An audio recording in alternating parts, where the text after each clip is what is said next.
As we prepare, good afternoon, everyone.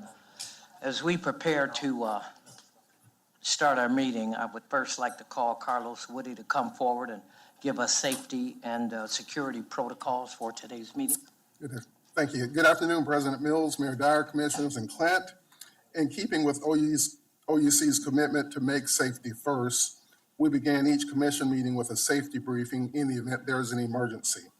We are located at 100 West Anderson Street in the commission chambers on the 7th floor. In the event we need to evacuate the building, there are 3 emergency exits located in the front, center, and rear of the commission room. Exit through the nearest door and proceed down the hallway to the stairwell to the left or right of the commission room. Proceed to the rear of the building, and our gathering point will be the surface parking lot underneath the 408. AEDs and first aid kits are located in the sound closet in the center of the room. Fire extinguishers are located in cabinets mounted in the wall just outside of the front and vestibule doorways. I've pre-designated primary and backup 911 callers. I will be the CPR primary, backed up by LaShawn Neil Statham and Vince Preston. Security teams will assist in directing emergency responders into the building and up to the 7th floor if necessary. This concludes the safety briefing. Thank you. Thank you. Thank you so much, Carlos. We're pleased to have as one of our employees, Rick Thurston, Jr. Rick has served in the U.S. Army for 20 years, achieving the rank of Lieutenant Colonel. Mr. Thurston has worked at OUC for 1 year, and his current title is Manager of Fleet Operations. We're going to invite Rick to come now and lead us in our Pledge of Allegiance, and I ask that each of you would please stand and join us for our pledge. I pledge allegiance to the flag of the United States of America and to the republic for which it stands, one nation, under God, indivisible, with liberty and justice for all. Thank you. Thank you, Rick. And again, thank you for your service. The time now is 2:02. I call the December 10th, 2024 commission meeting to order. I'd like to acknowledge that we have a quorum present to conduct business this afternoon. And so our first item on the agenda for the board members is the consideration of the November 5th, 2024 commission meeting minutes, which were emailed to you in an earlier package. I'll entertain a motion at this time to waive the reading of the commission meeting minutes and adopt them as published. So moved. We have a motion from Commissioner Gross and a second from Mayor Dyer, I believe. Is there any discussion? If no further discussion, we'll take a vote. All in favor, say aye. Aye. Opposed, so ordered. Motion passes. We have one service award today. Mr. Adams, will you come forward?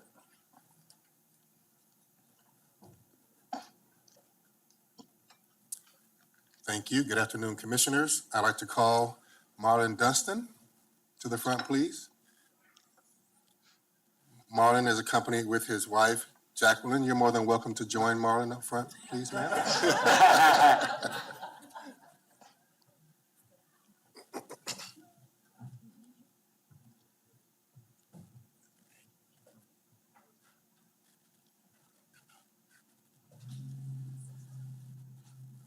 Marlon is celebrating his 25-year service award. He started with the company October 4th of 1999. Marlon and Jacqueline also have a daughter, Rachel, and son, Marlon Jr. So before coming to OUC, Marlon worked at Con Edison for 12 years while also serving in the Army Reserve. He started out in the meter reading department, then transitioned to cut on and cut off. Marlon and his family would often attend vacation here in Orlando, and they always wanted to move to Florida because they were getting tired of the cold weather and the snow in New York. So, excuse me, while here on vacation one year, he applied for a position here at OUC. They then flew back to New York when the vacation was over, and OUC called him later on to take the test. So he flew back down to Orlando, took the test, and the same day flew back up to New York. Sometime later, we called him for the interview. So he flew back down here. This is prior to the internet and Zoom calls and things like that. So he flew back down here for the interview process and then flew back the same day to New York. So that was how committed he was to working here at OUC. And needless to say, he got the job and the rest is history. So Marlon again started in 1999 as a Meter Reader 3. That year, he was the Meter Reader of the Year. So congratulations for that. Then progressed to Meter Reader 2, Meter Reader 1, Service Order Technician in 2001, and now is a supervisor over field operations, which he was promoted into that position in 2022 to present. In his current role, Marlon provides supervision and leadership to the service order technicians. He also assigns and dispatches field activities for maximum efficiency, monitors the performance of his team through metrics, and manages schedules. In addition, much of Marlon's work and his team, what they do is perform related non-payment disconnects in the field. As you can imagine, these non-payment disconnects and face-to-face interactions with customers can be tense if not handled properly. So Marlon has an excellent track record of effectively managing these type of sensitive situations. A few comments from Marlon's team members are as follows. Marlon is a joy to work with. He always has a smile on his face and something funny to say. He's good at what he does and has made great changes and improvements since becoming a supervisor. Marlon has relentless drive, exceptional work ethic, sharp attention to detail, a positive attitude, and a sense of humor that has made him a beloved member of our team. I am truly fortunate to belong to a team with Marlon. Marlon stated that he recognizes that his team depends on him, and he is happy that he can teach them the right way to do things. He also has an open door policy and emphasizes that his team can come to him any day on or off the clock. He is here for his team. And that shows the kind of leader that he is, and we thank you for that. Marlon loves soccer. He is part of a soccer team that travels all over the world to compete. They've been to Jacksonville, Cayman Islands, Bahamas, and many other locations across the world and the country. He enjoys the game, loves to compete, and loves to socialize with other soccer enthusiasts across the world. He also loves to DJ. He's been a DJ for 20 years. He has a passion for music, and he also loves spending time with friends and family. So Marlon, thank you for 25 years of service.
Thank you so much again, Marlon, for your service. And I was really elated to hear when they said you traveled around the world that they had other cities beside Jackson. We're grateful to you for your service. All right. Linda, Ms. Verone, will you come and present for us our Community Recognition Awards?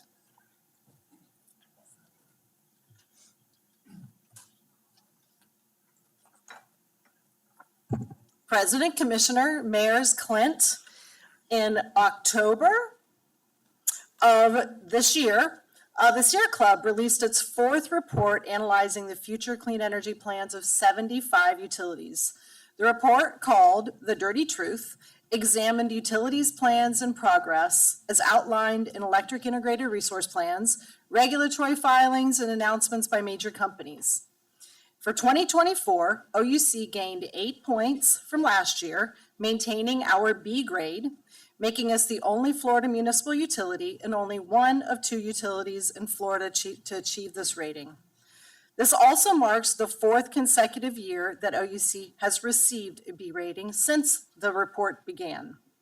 This score highlights our ongoing efforts to achieve net zero CO2 emissions by 2050, including our interim goal of 50% reduction by 2030, while balancing sustainability with affordability, reliability, and resiliency. Later this month, our next 2 utility-scale solar farms, Harmony 2 and Story Bend, will come online for a combined capacity of 149 megawatts. In 2025, we'll also deploy a 2-megawatt floating solar array system, which will be the largest in the southeastern United States. We're also exploring large-scale battery energy storage to store excess solar energy and provide power during periods of slow solar production, such as storms, cloudy days, or at night. As always, we take great pride in the recognition for our progress along our path to clean energy.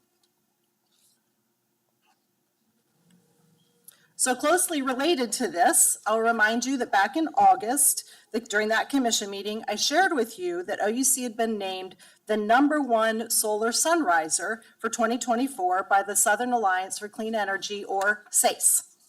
So sunrisers exhibit the highest solar ambition, which is measured by the increase in solar watts per customer between the base year, which is 2023, and that 4-year period ending in 2027.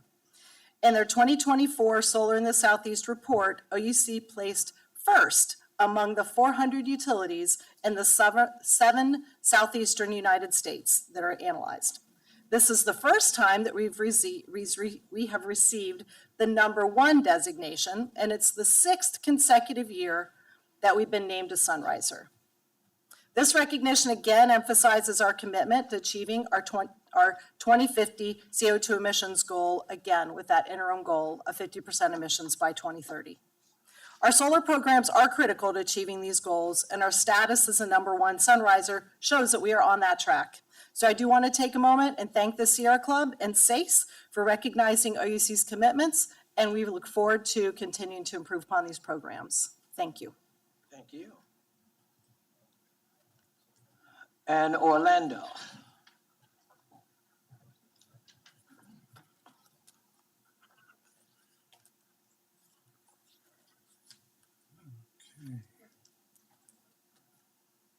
Just going to test this out. Oh, there's one. Okay. Good afternoon, President Mills, Mayor Dyer, Commissioners, and Clint. Today I'll be highlighting last week's commemoration event at the Orange County Convention Center Recharge Hub. But before I do that, I want to provide a quick recap of our current commitments and a quick recap of the Robinson Recharge Hub. And while this might be a bit of a recap, I think for Commissioner Gross, this will be new information for Commissioner Gross. But as you may know, and as Linda highlighted, you know, our net zero carbon emission goals by 2050. We also have those interim targets of 50% carbon emission reduction by 50% carbon emission reductions by 2030, and then 75% carbon emission reductions by 2040. As part of that plan, we made a pledge to invest $45 million in transportation electrification. And this was in an effort, you know, to do that by 2030. This was in an effort to increase adoption of electric vehicles, remove barriers to charging, and increase public access to public charging infrastructure. This included a commitment to build 8 public EV high-speed charging hubs throughout our territory and leverage and leverage grant funding opportunities to help offset some of those costs. We started with the Robinson Recharge Hub, as I highlighted in August, and then followed by that with the Orange County Convention Center Hub. You can see in the orange circles, we continue to evaluate future sites. And those are the areas that we're targeting, some potential geographical areas. And then up on the top, you have some colored squares that represent additional sites that we are evaluating as part of the CDS, Congressionally Directed Spending Grant. Now that's in order of priority, for the different colors, but doesn't necessarily mean that we would be building out hubs at every single one of those spaces, but those are the locations that we are evaluating. Okay, so you may also recall back in August, I provided a update on OUC's overall electrification strategy and efforts.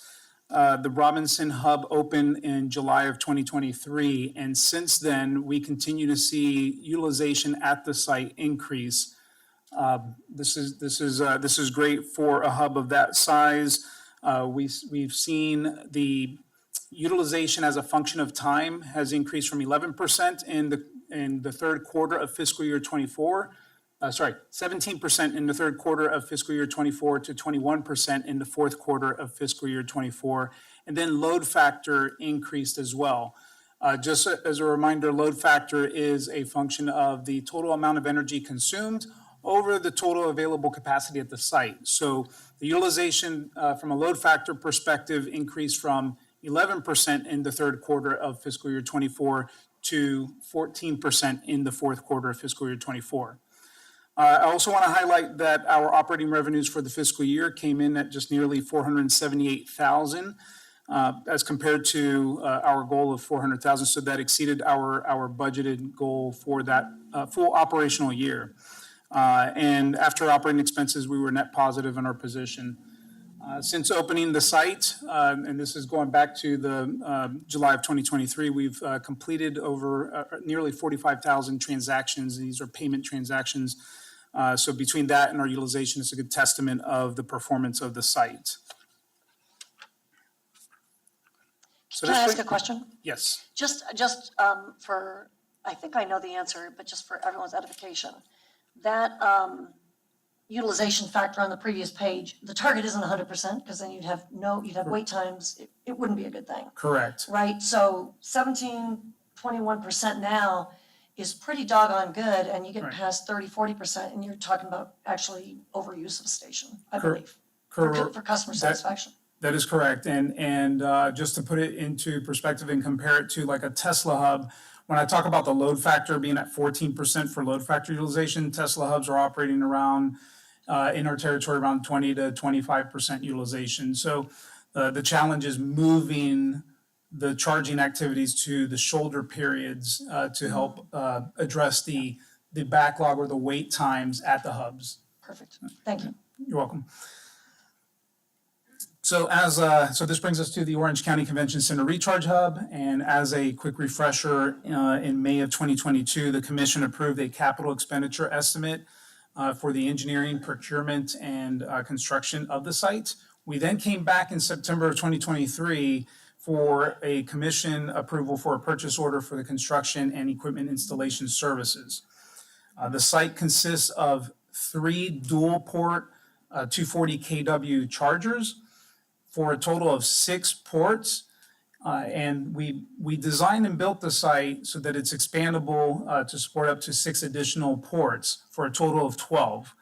And the good news is that the site make ready is already done. The transformer is already sized to accommodate that expansion when we're ready for that. We commissioned and opened the site to the public on August 27th. While utilization is much lower at that site, that's as expected because we just recently opened it. But we are anticipating a high volume of traffic to this location given its proximity to the Epic Universe theme park. And it's directly across from Universal's new Stella Nova and Terra Luna resorts. So to give you an idea of where the site is located, this is a site map to illustrate the hub and also just a general idea of how to access the site. I'm trying to use this pointer here.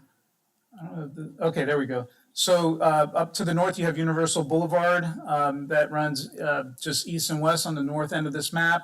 Then you have right around here, this is the north-south concourse of the convention center, and then the large surface lot there. Running north and south is Trade Show Boulevard, and then you have here running east and west is Destination Parkway, and this bend right over here is International Drive. So currently there's a bit of a construction going on at the intersection up on the north, so it's limited access from the north end. The best way to access this site would be from the International Drive along Destination Parkway and then up north on Trade Show Boulevard. I want to point out that you do not have to pay for parking, for convention center parking to access the site, so it's fully accessible to the public. Yes. No, please. Just back on that slide, if you could just again clarify, you talked about the significant amount of construction, no doubt, but the plan is that Universal Boulevard will obviously open and the access will be able to be from the north, correct? The access will ultimately be from the north, yes, sir. And in fact, I believe you can still access it from the north. It's just you would have to come from the west on Universal Boulevard heading east because I believe that coming from the opposite direction is blocked. Could I ask another couple of questions here? First of all, I'm very jealous of President Mills, who got to go to the opening and I wasn't selected. Two, I love that quiet side of the north. I actually didn't know what side it was on. That's a great quiet side of the convention center. So when the construction's all done out there, I think that's a really great location because I was worried about paid for parking and that kind of the south side's really tough. Now the question about the Hertz, all the Hertz vehicles from the airport that use Robinson. This seems much closer. Is this gonna siphon off and help spread the load between Robinson now and out here at this site, do you think? I think we're expecting that, and we're expecting that as we build out more hubs, right? So that it helps to level off or spread the peak usage. And again, the best way to maximize and increase that utilization is to get vehicles to charge in the shoulder periods of the time. So early morning, late evening hours. Exactly. Did I go back? Okay, so last week on December 4th, we officially commemorated the site. Thank you to President Mills for attending and delivering key remarks. We also had Mayor Jerry Demings attend and speak at the event as well. And so we're thankful for that. The event was very well attended, and OUC is very excited and very pleased with the showing and support for the new hub. This hub, just like the Robinson Recharge Hub, is capable of charging EVs of all types. And I'm proud to say that since we opened the two sites, we have hosted over 5,800 unique customers and dispensed 1.7 million kilowatt hours, that should be kilowatt hours of energy between the two sites. This equates to an estimated 5.5 million road miles of EV traveled and an approximate or estimated 647 metric tons of CO2 emissions avoided. And so finally, we have our next hub. And I say finally from the presentation standpoint, not that it's our last hub, but our next hub will be located at the Four Roots Farm campus. And it will provide access to high-speed charging at the Paramore area within OUC's empowerment zone. On December of 2022, the commission approved a purchase order to Four Roots for a sustainability and research sponsorship of about $175,000. This partnership with Four Roots provides OUC access to the site, access to land at the site so that we can develop two additional 240 kW ports and 4 additional level 2 charging ports. The emerging technologies team and the energy services team, along with new products and services, are collaborating to showcase a nanogrid and demonstrate the feasibility of combining solar with energy storage to power these chargers. And then finally, the site is also partially funded by the congressionally directed spending grant with funds that were budgeted in the 2022 federal budget. This will help us offset some of those expenses. And with that, thank you. Orlando, the current rate that we charge customers per kilowatt hour for these DC fast chargers is, what's the current rate? I believe October 1st will be 40. As of October 1st, 40 cents a kilowatt hour. Currently 36 Uh, or? it- It's 40 now. It's currently 40. It Currently was 40. 35 last fiscal year. Commissioners, as you know, on average, the cost per kilowatt hour at your home is around 12 cents. So one may say, well, gosh, why is it more? Well, it's more because the service is different, because the equipment is needed, and it's a different charging experience. I can charge at home for perhaps 12 cents, and it may take me 8, 10, or 12 hours to fully charge. But to have something in your community with DC fast charging capabilities, there's cost for the facility, there's cost for the equipment. And in an effort not to charge non-EV customers, right, it has to pay its way. And I think that's an important piece. It's an important methodology. And I think, quite honestly, it's consistent with what we see in the market also. I do think, and we've discussed this before, Commissioner Gross, you brought it up, when the utilization gets to a point at Robinson, I'm encouraging the team, we will see a time of use rate, because we should. We want to continue to send the price signals, especially to our local EV customers, give them a price signal to perhaps come in the morning or come in the evening. It's their option. They can do it whenever they want. Certainly, if you're commuting and you're traveling through the city, you're trying to get from wherever, Jacksonville to Miami, you'll have to pay the prevailing rate whenever you're traveling through. So that is on our action list. I am hopeful, and that means utilization's up. And it continues to be a better benefit, especially for our local EV customers, and encourages them to charge on sort of those off-peak periods. Thank you. Thank you, Orlando. Very informative briefing. All right, as we move through our agenda now, we're into the affirmative items. Commissioners, which you received the package of, we have 22 items to affirm. And before we do so, Mr. Bullock, do we have any requests from the public to speak on the affirmative items? I think it could be an opportunity, President, if you'd like to clarify. This could be an opportunity, President Mills, to clarify. I think some people submitted the form as requested. I believe some selected general appearance. I don't know if that's what they meant related to affirmative items, or some selected affirmative items. Let me rephrase that. Let me pose a question. Excuse me for interrupting you. The majority of the speaker requests that I have, which I have 20, deal with peak shift and net metering and changes. The affirmative items are budgetary issues, operational issues, things of this nature that the commissioners have to vote on for, and grant our CEO the privilege of honoring.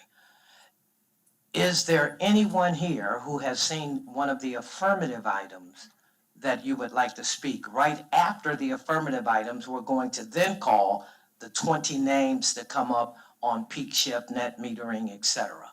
All right? Point of clarification. So is there any at this point? Looking out, not seeing anyone's hand, so it seems like everyone is here, certainly for peak shift. With that, President Mills, I do not have any proactive agenda items to update the board on, but certainly available for any questions the board members may have on A1 through 22. Any questions, commissioners? Seeing none, then we will proceed. Is there a motion to approve affirmative items A1 through A22? Motion to approve. It's been properly moved by Commissioner Gonzalez and second by Commissioner Chapin that we go ahead and accept the affirmative items as printed. And there's no further discussion. We'll take a vote. All in favor? Aye. Opposed? So ordered. All right. Well, now we move into new business. First item we have is we will move to new business item number 1, and that's commissioner nomination. Yes. Chairman, excuse me, before we take nominations, I'd like to declare a conflict since I'm eligible to serve my first term. I think it starts next month, not this month. Correct. So I could leave this meeting and come back to my first meeting next month. You're still in the previous. No, you Good try. Good try. Good try. This creates a conflict for me and I'll be abstaining on this vote. All right. No problem. Thank you for that. Commissioner Chapin is currently serving a former commissioner's term. We had a commissioner who left the board in the middle of their term, and that term expires December 31st, 2024, which creates a vacancy on the board. So each commissioner was provided with the city's nominating committee slate of one nominee in this specific instance to serve as commissioner in his seat for the next 4 years, without waiving its right to submit 3 candidates in the future. So before I ask for a motion to affirm, is there any discussion? All right, then we call for a motion. Is there a motion to recommend a candidate to fulfill the pending vacancy on the board? So moved. Is there a second? It's been moved by Commissioner Grove, second by Mayor Dyer. We have a motion and a second to fill the vacancy. Yes, I was going to mention his name, but thank you, lawyer. Oh, the motion should, okay, thank you. Yes, that's correct. Will you rephrase that? So I'll read this. Oh, that'll help. Okay, I move to nominate Roger Chapin to succeed himself as a commissioner on this board and that his name be submitted for consideration as the commission's nominee to the Orlando City Council for confirmation to serve his first term of 4 years, effective January 1st, 2025. Roger meets the eligibility requirements to continue to serve on this board and may serve for an additional 4 years under the OUC charter. All right, it's been properly moved and second by Mayor Dyer that we appoint and accept the nomination of Commissioner Chapin. All those in favor say aye. Aye. Opposed? So ordered. All All right, I'll right. see you next month. All right, thank you all so much. Thank you. And thank you, Paula. She finally read it, so we're good. All right. All right, as we continue on now. Mr. Bullock, do we have any comments or presentations regarding new business item number 2? Yes, sir, we do. I would like to ask Minnie Brunet to come up and provide a presentation, basically an overview of the peak shift program that's being recommended. Provide the overview also specific to the tariffs that are being considered for approval. So with that, I'll turn it over to Minnie. Sure. Good afternoon, President Mills, Commissioners, Mayor Dyer, Clint. So I am here to present to you an update for the agenda item you have in front of you on the peak shift pricing program. Before I jump into the actions that you have in front of you, really wanted to recap the rates that we currently have and compare these both to the state of Florida, which we typically do not. We typically align ourselves with our strategic peer, those utilities that are closest to us, that neighbor us. But as you can see, our rates are currently at 12.5 cents for 1,000 kilowatt hours. Our strategic peer is about 5% higher than that at 13.1 cent. The average for the state is about 14.1 cents, which is about 10, 11% higher. And then 16.8 nationwide. So that is about a little more than 20% higher than where we are now. So these are just a benchmark of where we are and efforts that we continue to work on to ensure we have affordability. So with that, you've heard Linda talk about it, you've heard Orlando mention our clean energy goals. These are what I would say is our North Star goal. This is a core objective of the peak shift pricing program. Really help us lean into the future and design rates that are nimble and adaptable and really help promote conservation beyond just the kilowatt hour for our customers. Supporting that, as we moved and improved the EIRP, we established 4 attributes: reliability, affordability, sustainability, and resiliency. In those order, our customers rank those attributes for us. We continue to lean into those and really align them with all of the initiatives you're hearing about, whether that be our solar renewable initiatives for generation, our EV initiatives, and here on our pricing design. And then our 4th objective that we really anchor our program, have anchored the program on, is really aligning pricing for how customers use our electricity, our product.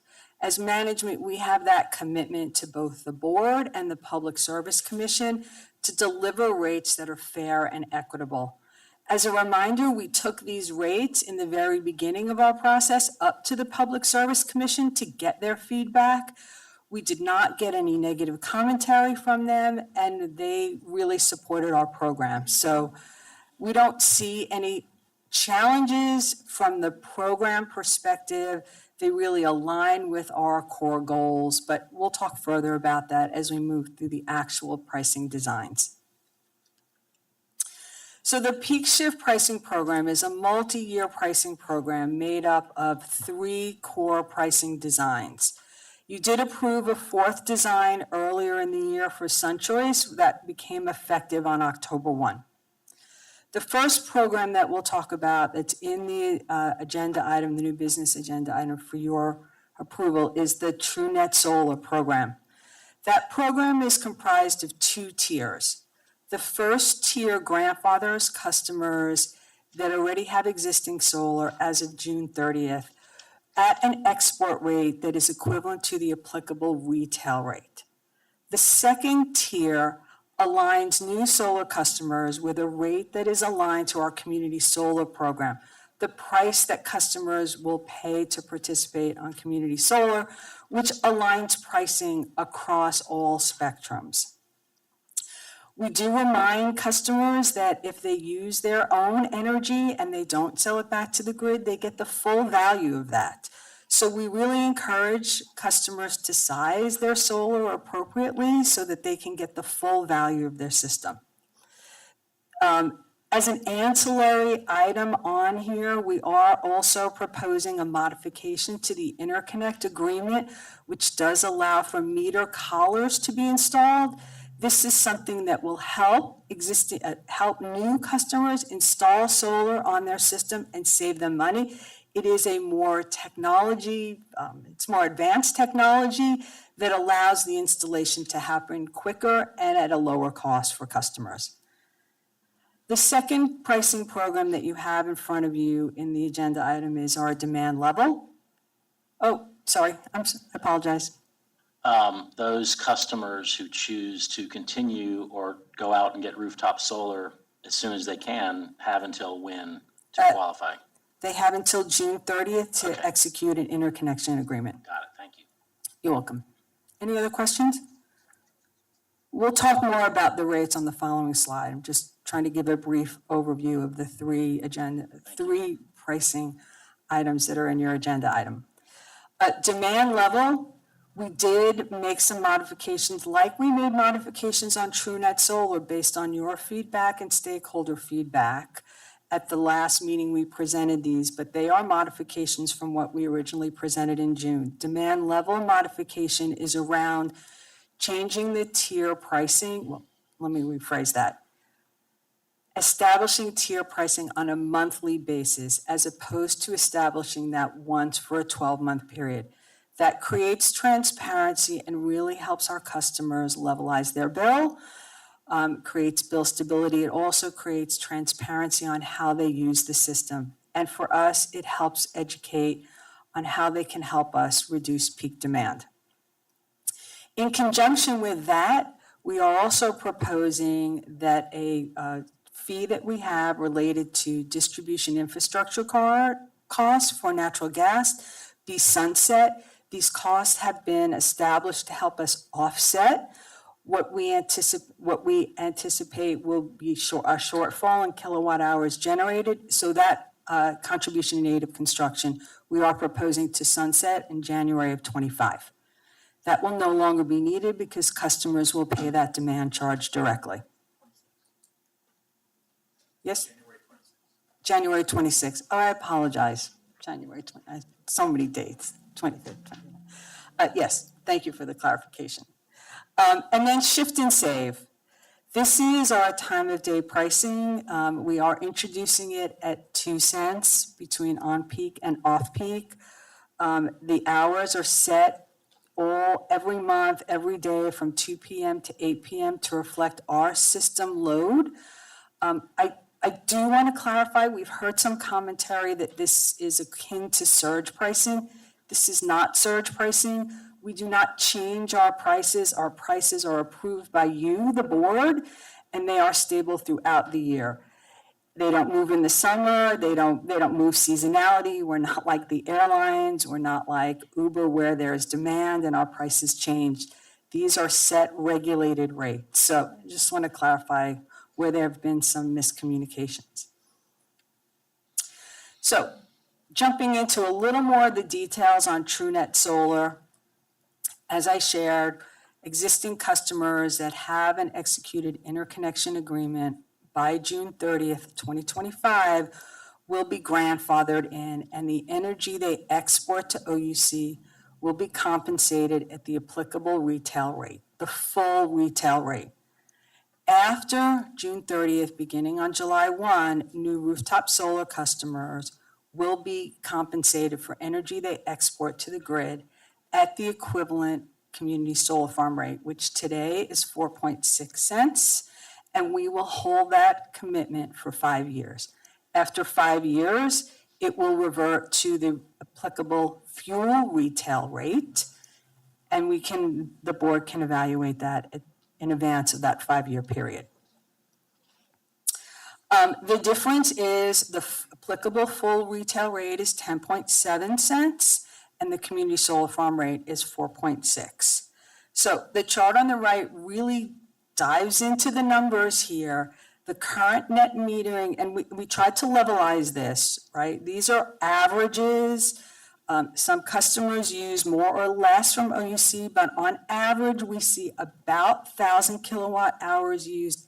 It's probably slightly higher for net metering customers. They use a little more, but to keep it level across our traditional benchmark, we used 1,000 kilowatts, and on average, they export about 500 kilowatts to OUC. The current net metering program bills about $71.76 based on that, using 1,000 from OUC and selling back 500 to OUC. The grandfathered TrueNet Solar program will increase that about $5, and that is a combination of implementing the demand level fee, which is applicable for all customers, less the premium that they will be compensated for selling back solar during the on-peak period. So these are estimates of where we think the TrueNet Solar on average will be. And then the second tier TrueNet Solar will compensate customers for the energy they export, the 500 kilowatt hours they export at 4.6 cents. So just round math would say that's about $23. And you can see where the average retail customer is paying $125 for 1,000 kilowatts, minus $23 to compensate TrueNet Solar customers after July 1 is pretty darn close to the 102. So just from a perspective standpoint, you can see the change in the pricing from where we are now to an small increase on the first tier of TrueNet Solar to the second tier of TrueNet Solar at 102, and where an average customer without rooftop solar using 1,000 kilowatt hours a month incurs a cost of about $125. Well, it's a mouthful of kilowatt hours. So, questions? Okay, moving on to demand level, because we've got a few more examples of rates here. Demand level is planned to be effective in March of 26. That is, and we've heard this a few times as well, the focus has been on the implementation of a tiered fixed charge, but that is balanced with a reduction of the variable non-fuel energy charge. We're seeing about a 1 cent reduction, which is the equivalent to about a 14% reduction in the non-fuel energy charge. We have looked at all of our customers. We have not made any projections on changes of their use. And here we've really tried to design this to be revenue neutral, not collect any additional costs from our customers, As I've said probably more times than I realize, we are cost recovery based, and so these items are designed to continue to recover the costs that we incur. There is no increase in our rates here. The tiers were set between residential and commercial. We did modify them when we moved to monthly, and so we changed the tiers slightly, but we kept the $5, $10, and $15 for residential. The small commercial have a slightly different rate. On the shift and save, and again, not surge pricing, shift and save set on peak, off peak periods, that differential, we are starting at 2 cents to really allow customers to embrace the concept. The implementation of this is not planned until January 27. We've got system configuration that we're working on to ensure that we deliver this accurately. So the team, once this is approved, will begin to start working on that back office work that's needed in our billing system. So to the right, we show you again, the OUC current pricing is $125 for the average residential customer using 1,000 kilowatt hours a month. You can see that with demand level and shift and save, you can see most customers use 30% of their energy on peak. So you can see that the charge is going up a little bit during that peak period. There is a $10 demand fee, but there is a reduction on the non-fuel energy charge that keeps the bill consistent at $125. Now, that is the average across the entire customer segment. We'll give you more data that we shared at the last presentation, showing you the spectrum and the concentration of that. To opt out for shift and save, we've estimated that those customers will likely use between 40 and 45% of their energy on peak. And again, this is really our first step into time of day pricing. So the price differential of 2 cents is relatively small. So you can see where the shift and save opt out really delivers a bill that is about $3 more a month. And then we did share with you our strategic peer, again, with each of these changes is $131.10. So we continue to honor our key performance indicator and one that we hold ourselves accountable on a regular basis as a core strategic measure for us. So as I shared, we would show you this chart, which we shared with you, I believe, back in the November timeframe. I think we also shared this with you in the first workshop. We do see that on average, again, this is designed to be revenue neutral. I know that Commissioner Chapin, you've asked this question before. If this does not turn out to be what we project, we will make changes. But everything we know, we've looked at over 9 billion records.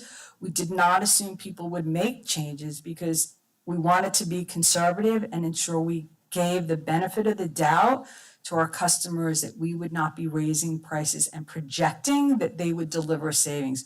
We are offering them ways to save and we are promoting that, but we are making assumptions that they will continue their usage patterns and we will adapt accordingly. On average, you can see that 80% of our customers will see either a plus or minus $3 change on a monthly basis. We did look at very concentrated groups of customers, medical alert customers, urban heat zones. We've looked at many of these groups from the medical alert community because the kilowatt hour charge is going down. In many cases, they are going to see savings. We estimated just a little shy of $3 savings because their kilowatt hour usage is higher than the offset to the demand tier.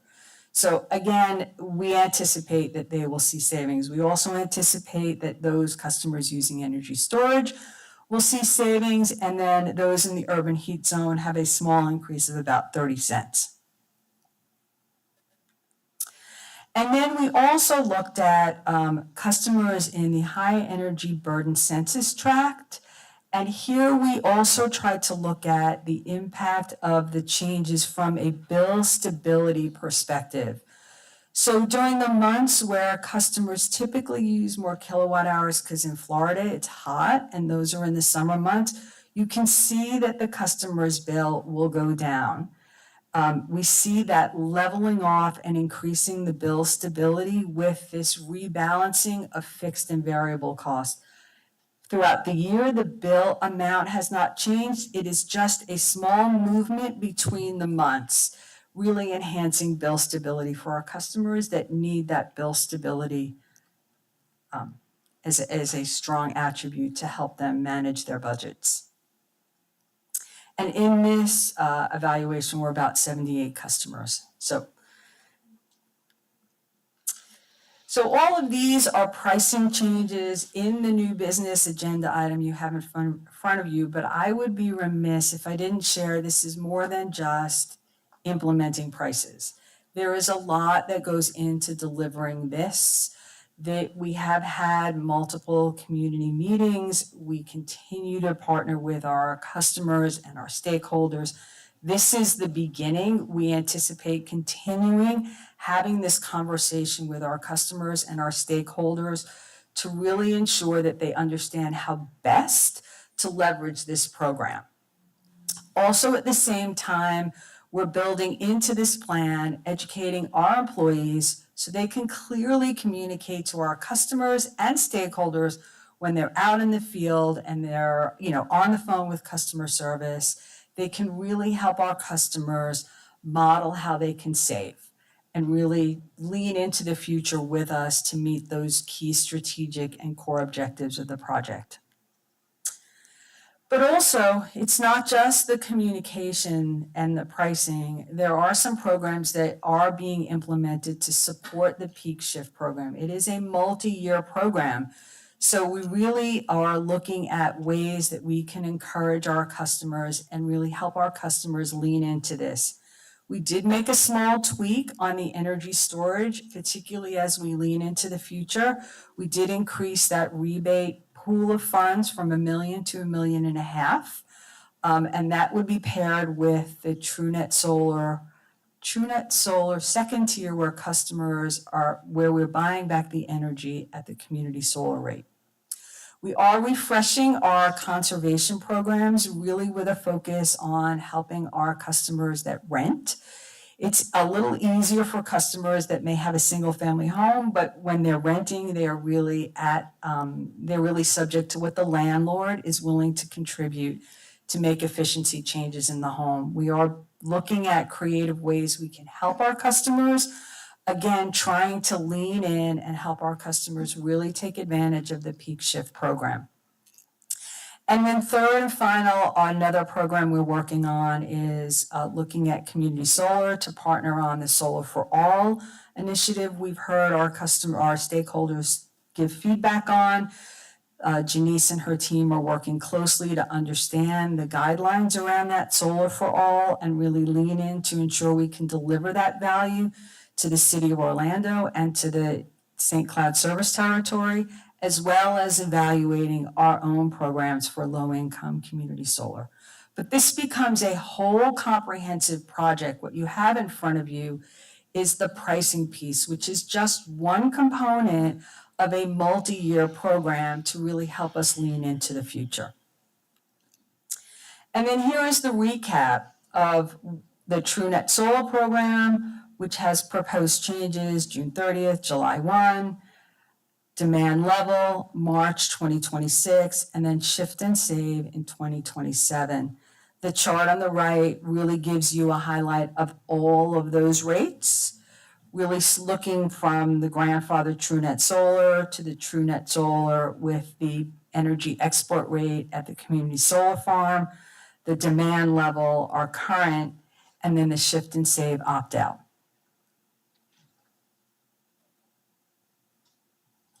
So that is the end of my presentation, and I am happy to answer any questions that you have.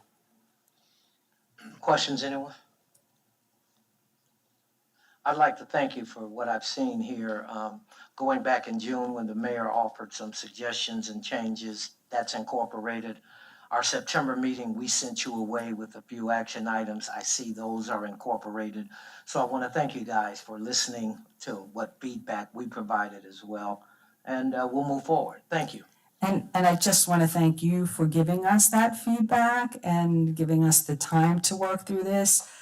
I, of course, have to thank my team because I don't do this alone.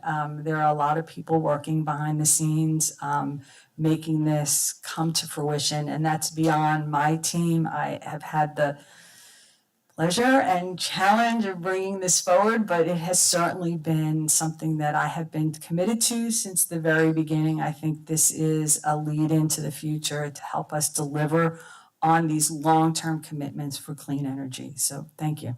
Thank you. Any more, Clint? I do have one question. So is what you presented, my mic, You hit the, there you go. It's on. Mindy, do you feel like what you presented is accurate and true? I do. I sign financials. I care a lot about my integrity. We have asked question upon question. So yes, I feel like I am standing behind here with all of my integrity and believe this to be true. So yesterday, there was suggestions at city council that what we were gonna do today was gonna double rates for our customers. Do you believe that to be true? No, because you all approve our budget. You would in advance see our budget doubled. Again, we are cost recovery based.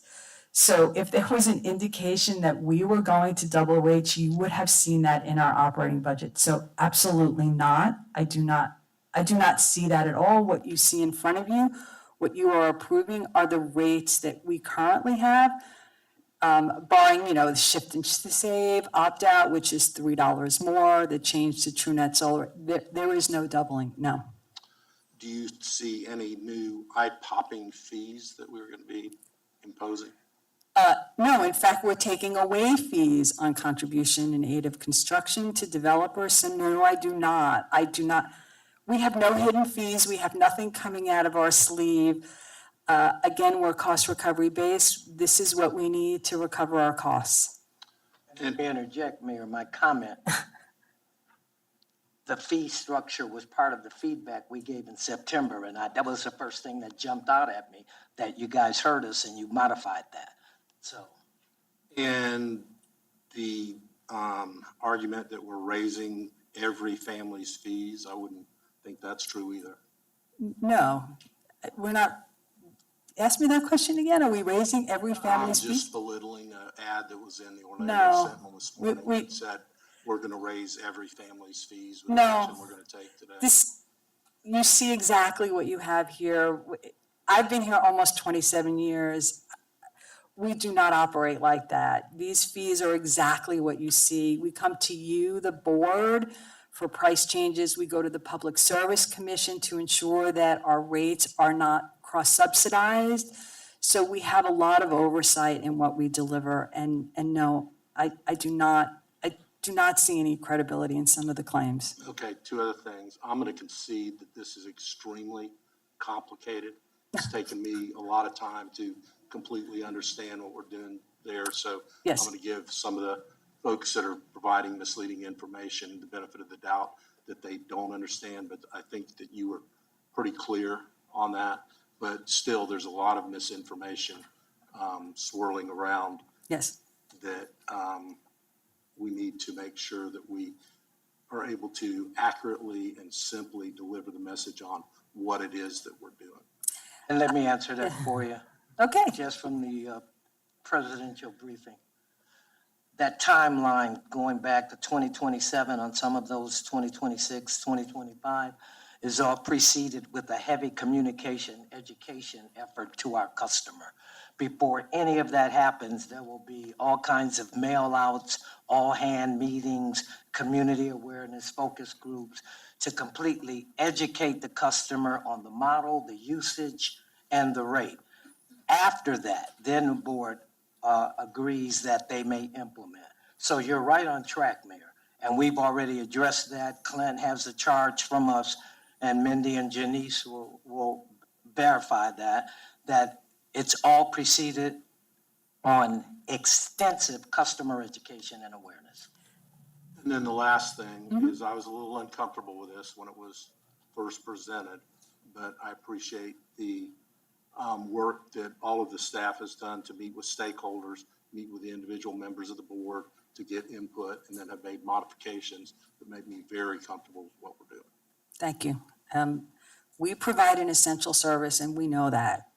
So we take that care and that responsibility very seriously. So thank you for asking those questions to clarify that because, you know, I have said to John Hearn years ago, I walk in with my integrity, I walk out with my integrity. That is all that I have to give to OUC. So thank you for asking those questions. Any more? Clint? All right, so at this time, I'd like to acknowledge as we proceed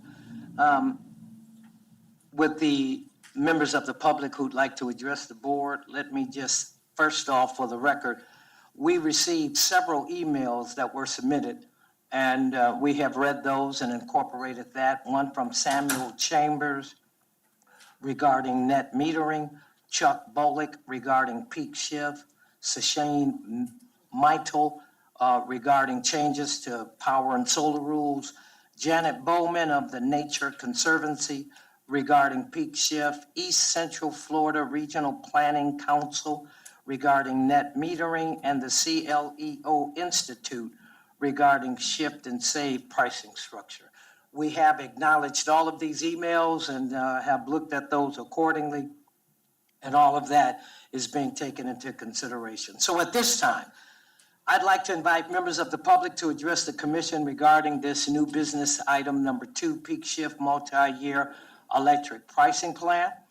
If you're in a group, we have over 20 requests. So if you're in a group with a similar message, please just nominate a spokesperson to identify your group and provide the input one time rather than having everyone repeat the same message. This will help ensure that everyone gets a chance to speak because we want to hear those who have come up. And while we welcome all comments, it seems if we hear, and this is just a reminder, I encourage you not to be repetitive. Make sure the comments are relevant to what we're speaking on. And if you have any additional information or different comments, that's fine. Please recognize everyone that wishes to address the commission will have the opportunity to do so. And I'll request everyone in the room to respect the presenters and their time. And if you feel you need to be excused, please do so in a decent manner. Before we start, I want to remind all members who will speak, state your name, address, and whether or not you are an OUC customer. You have 3 minutes.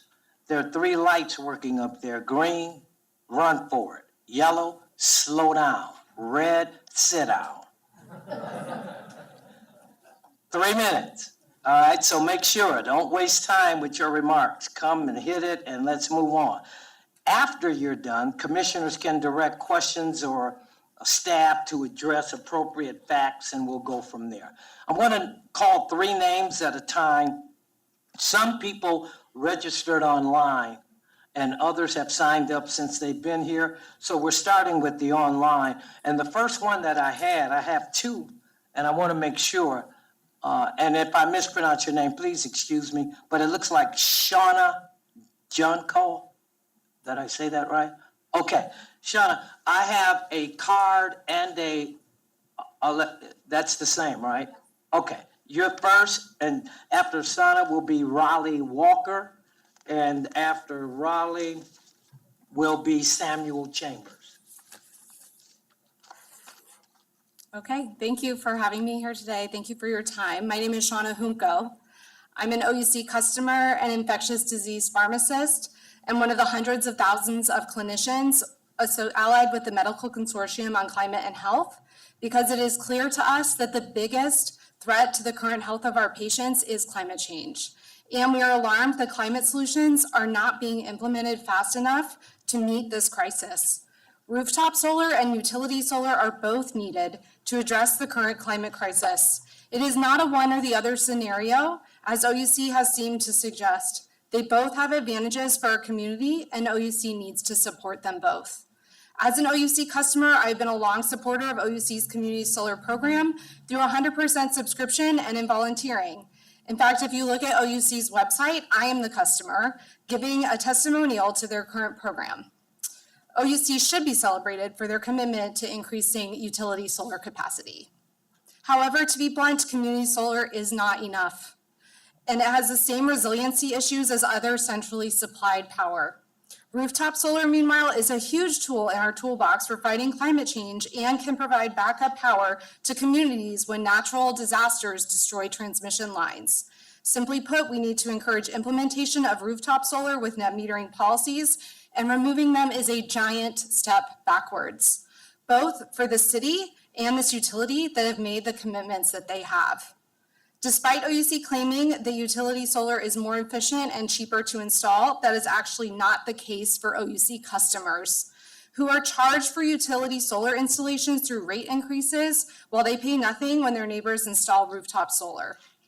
OUC has also suggested that OUC is subsidizing rooftop solar providers at the expense of other OUC customers. This is not true.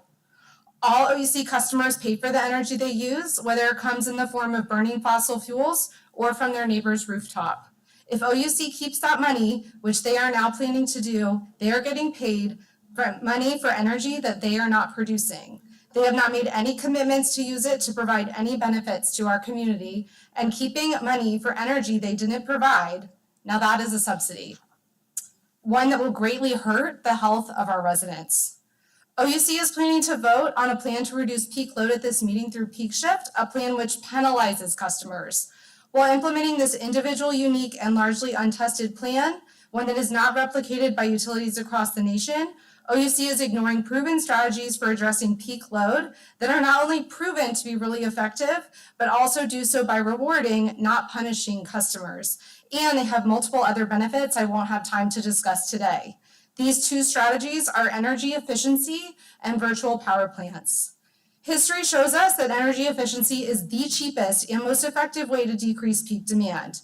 Despite this, the Southern Alliance for Clean Energy's most recent energy efficiency in the Southeast report, OUC falls far behind its national peers in energy efficiency programs for community customers, with their performance falling in less than half of the national average year after year. I have to stop you, Shauna. You have to wrap it up. Yes. I gave testimonial to OUC's utility program, so I just like that time back to give them a little bit more feedback. No, I'm sorry, it doesn't work that way. Your time's up, dear. Thank you. I would just like to close by saying that VPPs are also not being considered despite having multiple advantages other than affecting peak load, and with the Department of Energy calling them the future for peak demand decreasing Thank you very peak much. demand. We appreciate your feedback. Thank you. Raleigh?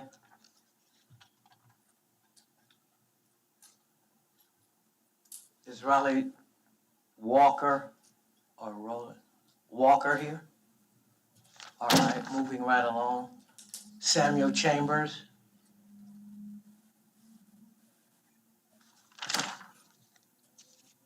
Matthew Grocholske?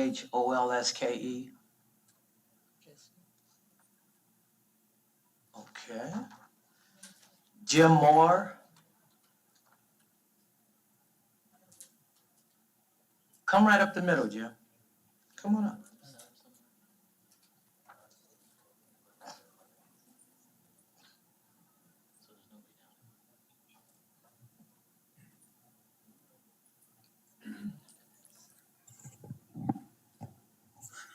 President Dr. Mills, Mr. Mayor, Commissioners, my name is Jim Moyer. I'm here as an individual right now.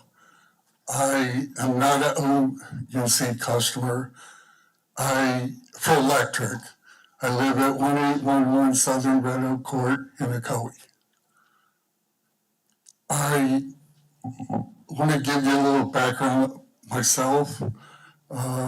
I have a 2019 doctorate of education in organizational leadership and a master's in business from Broward County in South Florida, Nova Southeastern University. I'm also a licensed CPA in Pennsylvania and certification in internal auditing, both of which I've done for decades. I was recently elected on November 5th to the Orange Soil and Water Conservation District Number 2 Supervisor. And by the way, the two of the names you mentioned, Matt and Samuel, they're colleagues, or they will be colleagues on the Board of Supervisors. I commend you for giving incentives at all to help reduce the amount of demand on electric. And I only really have one question, okay? And I want to say this. There's theory and there's practice. This seems to be a very, very well analyzed theory based on assumptions. It would surprise me very much if in practice it comes out the way it was intended. But that's no, I'm not saying anything negative about you. That's reality no matter what profession you're in my view. But my question is this, and again, I'm not an OUC customer, but hypothetically, if you had not changed the policy in regard to solar, if you didn't change it at all, and I was thinking about going solar, and would this change incentivize me or disincentivize me? Would I want to more go solar or less go solar? That's my simple one question.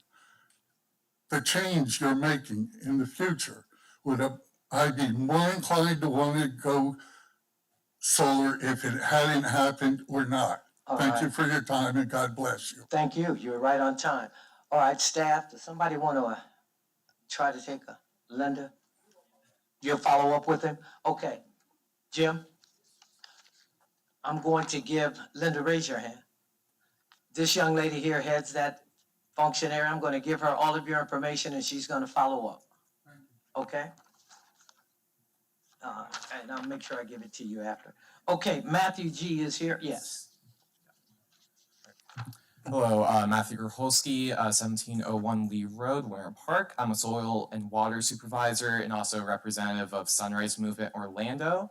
We're a Gen Z driven and focused on climate change organization based here in Orlando, Osceola, and of course, Seminole County as well. I've been hearing a lot of complaints directly from people in my position of environmental organizing here in Orlando about this plan. Right now, here in Orlando, we're faced with a community that is experiencing unaffordability at its root. This city, this area is incredibly unaffordable and unsustainable for people to live. So even a small or minimal price hike in anything relating to solar energy, that hurts people directly in their own pockets. I myself have been unhoused previously. I've faced, income insecurity. There's no way that you could tell me that on paper I'm going to get a price hike and want to agree to it. There's so many environmental organizations here, so many environmental organizers here that have fought their whole lives towards a greater and brighter future here in Orlando, and they're saying no to this plan because it just doesn't work for the low income individuals here in Orlando, really. Minimally, even a price hike hurts. And let's not even talk about the PR disaster that will happen if price hikes do happen for solar. You'll see the Orlando Sentinel and other news organizations run articles saying Orlando hikes solar energy prices. That is going to make people, of course, not want to invest in solar energy to change. That's not going to work in making a greener Orlando and greener future. So I'm just saying, as an environmental advocate that has been fighting for years here in Orlando, to just say no. Like, it doesn't work for the people. you probably have never seen meetings this packed. And that's a clear indicator that Orlando says no. So, thank you. Thank you. All right, moving on, we have Laura Betts, and followed by Heaven Campbell.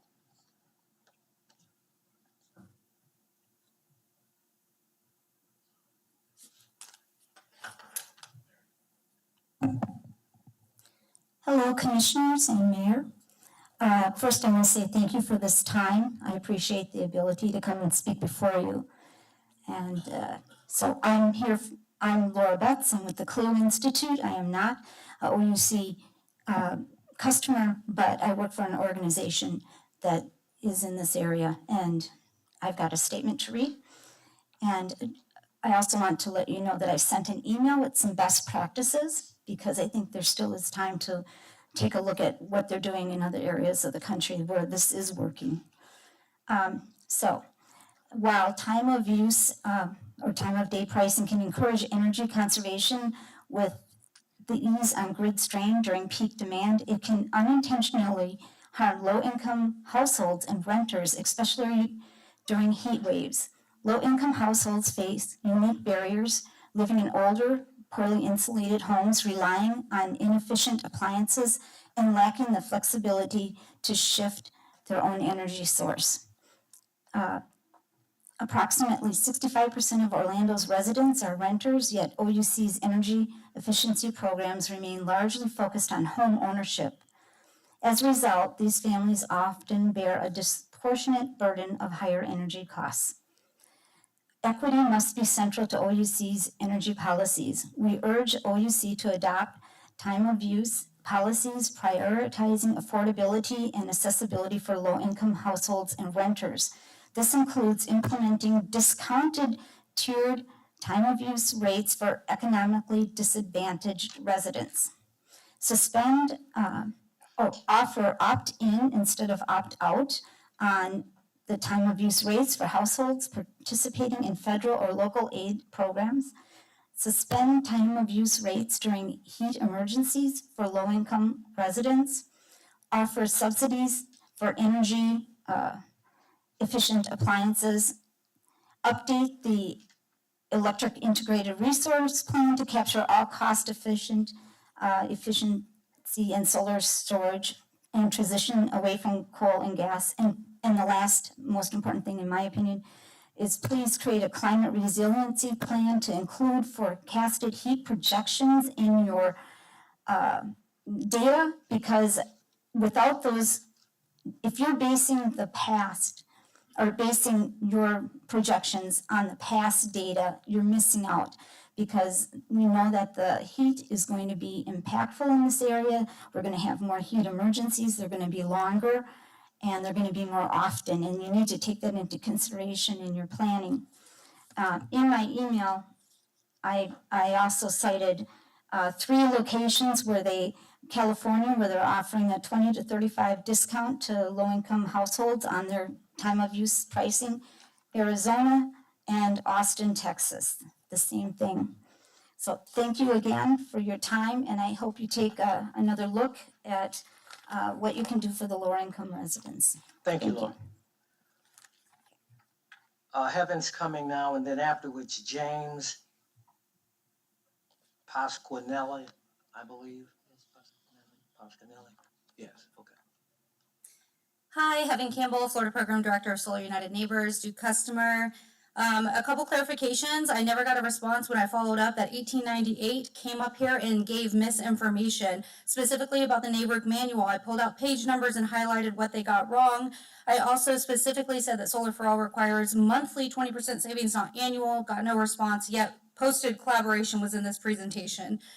I implore you to reject this proposal, at the very least delay this vote. You've heard 10 times more from OUC than you've heard from us. We get 3 minutes. That's why I'm talking so fast like this. I would love to be able to fully explain to you why instantaneous netting is so bad and doesn't even allow you to offset your usage within the same month, because I don't think the board truly understands that part of the proposal. There's also a lot of mixing up between demand level and shift and save, and they're bunched together. It's just not clear understanding that we're talking about a flat fee you can't avoid. They also lowered the demand amount from 16 to 12. for using too much at any one time of the day and a higher volumetric charge for 2 to 8 p.m., no offset for holidays. We've offered so many alternative proposals. I'd love to share them with you. I've even just asked for them to put an exemption for holidays. The answer was no. The change to add grandfathering did not happen because of collaboration and stakeholder feedback. It was because SEPA told OUC to do that, not because of our outrage. And frankly, the proposal was made worse because the end of net metering is now in 7 months as opposed to 7 years. Please delay and allow me to present our proposals that we have put forth multiple times that we feel like nobody's entertaining. I want to end with something that's hopeful. That happened to me recently. I was at a conference, an energy conference here in Orlando, and I was talking to a utility association executive, and we didn't agree on a lot of stuff. Specifically, they're working with utilities to do microgrids, and there's not self-consumption or net metering. You can imagine we didn't agree on the rate design. And he asked me what my big fear was, and I said that customers aren't going to have savings. It's just an insurance product. They're not actually getting savings, and rates are just going to continue to go up. And he said, well, that's not our problem. And I was like, well, I need someone to blame. Why isn't it you? And he said, we can't force the utilities. We can lead a horse to water, but we can't force them to pass along savings, and mostly they don't do it. And I was like, why don't you work on that? And he again said, like, that's not our job. And this is an executive of a utility association. And he had to leave to be at a session. And I will never forget him walking out of the doors saying we should follow up. This great conversation it was really polite, friendly. And although we did not agree, and he looked back at me, smiled, pointed, and said, they're playing Monopoly on the wrong board. Give me hope, because that man was 78 years old. And if he can understand that at 78, being in the utility industry his whole entire career, I have hope that people can get it. You're playing Monopoly on the wrong board. Thank you. Thank you, Heather. Heather, I'm going to give your information to Linda, and she's going to follow up with you. Yeah, we talk a lot. I'm very appreciative for the amount of time that staff has put into this. Okay. They've put a ton of time into this, and I just want us to actually collaborate because we hang out a lot. Oh, okay. Thank you. All right, James, and then Wendy Parker will follow.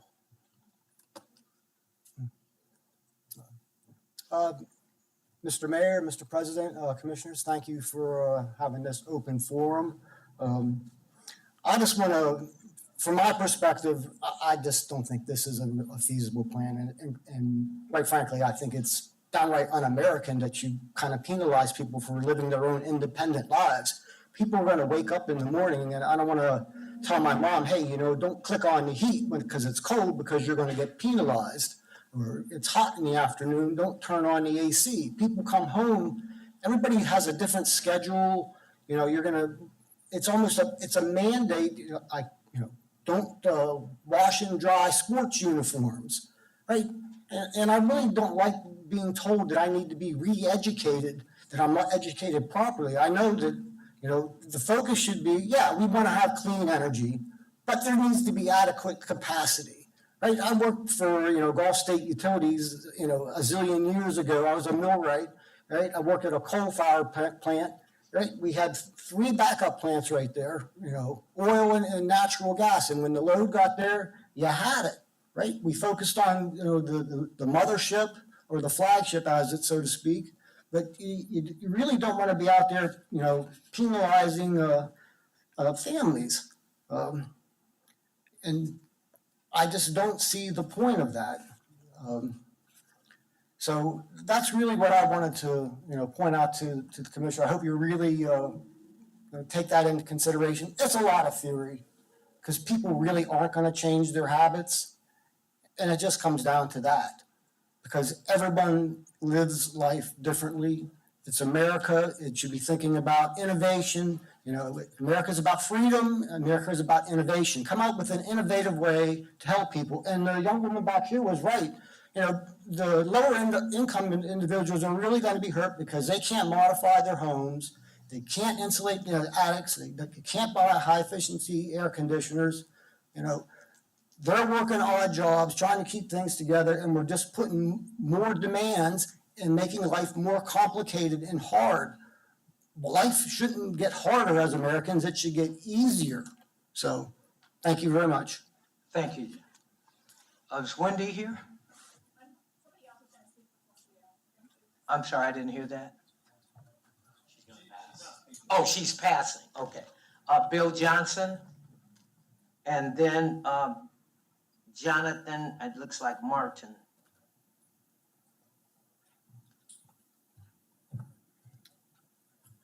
Commissioners, Mayor, my name is Bill Johnson. I'm the president of FLSIA, the Florida Solar Energy Industry Association. And I'm here today to try to convince you to delay this vote or vote no or postpone it. There's just a lot wrong with the current proposal. For instance, the grandfathering that you guys are talking about and touting so much is really grandfathering in name only. The grandfathering really should be associated with the system that is installed. But the way it's currently set up, it's only for the original account holder. Okay, so if you try to sell your home, if you're considering selling your home in the next 20 years, that asset, okay, that's currently saving you money every month becomes a liability to the new homeowner, okay, because they'll be under the new program. Okay, so if anything, you really need to make the grandfathering on the system, not on the customer account. Second, the battery rebate program that you guys are proposing, even at $1.5 million, if that's $2,000 per customer, that's only 750 systems that'll be incentivized under this program. That's actually probably less than the number of batteries that were installed this year in OUC territory. And what does that mean? That means it's actually going to disincentivize people from installing batteries, because what will happen, think about the consumer logic, right? They're going to say, hey, I really want to get that rebate. So, shoot, I didn't get the rebate this year. I'll wait till next year, okay? And every year that'll happen. So there'll be this big boom and bust cycle, which is the same thing that happened with the solar rebate programs back in 2012 to 2015. Huge flurry of activity and then nothing for 9 months, okay? So the rebate program that you have for batteries is really poorly structured. But most importantly, I think, we need to think about things like, just look at the way your demand rate is structured today. 12 kilowatts is the max demand. Do you know how much power that actually is? Does anybody actually know how much power that is? A 3-ton air conditioner is 10 kilowatts. Okay, so if you're running your air conditioning and your oven at the same time in your home, you're going to be over 12 kilowatts, which means you're going to be in the highest demand level. Okay, so I absolutely honor the sincerity and stuff that you guys have come forth with these proposals, but I can tell you this is not going to turn out how you like it. Okay, people are going to be paying a lot more money on their bills every month, and you're going to discourage solar. We've already seen, just with the threat of this proposal, a 40% reduction in permit applications year over year for rooftop solar in OUC territory. That's a fact, okay? 40% reduction in rooftop solar. So I personally would love to hear publicly the response to the gentleman's question earlier about whether the new program is intended to encourage or discourage rooftop solar. I'd like to hear that answer publicly. Thank you.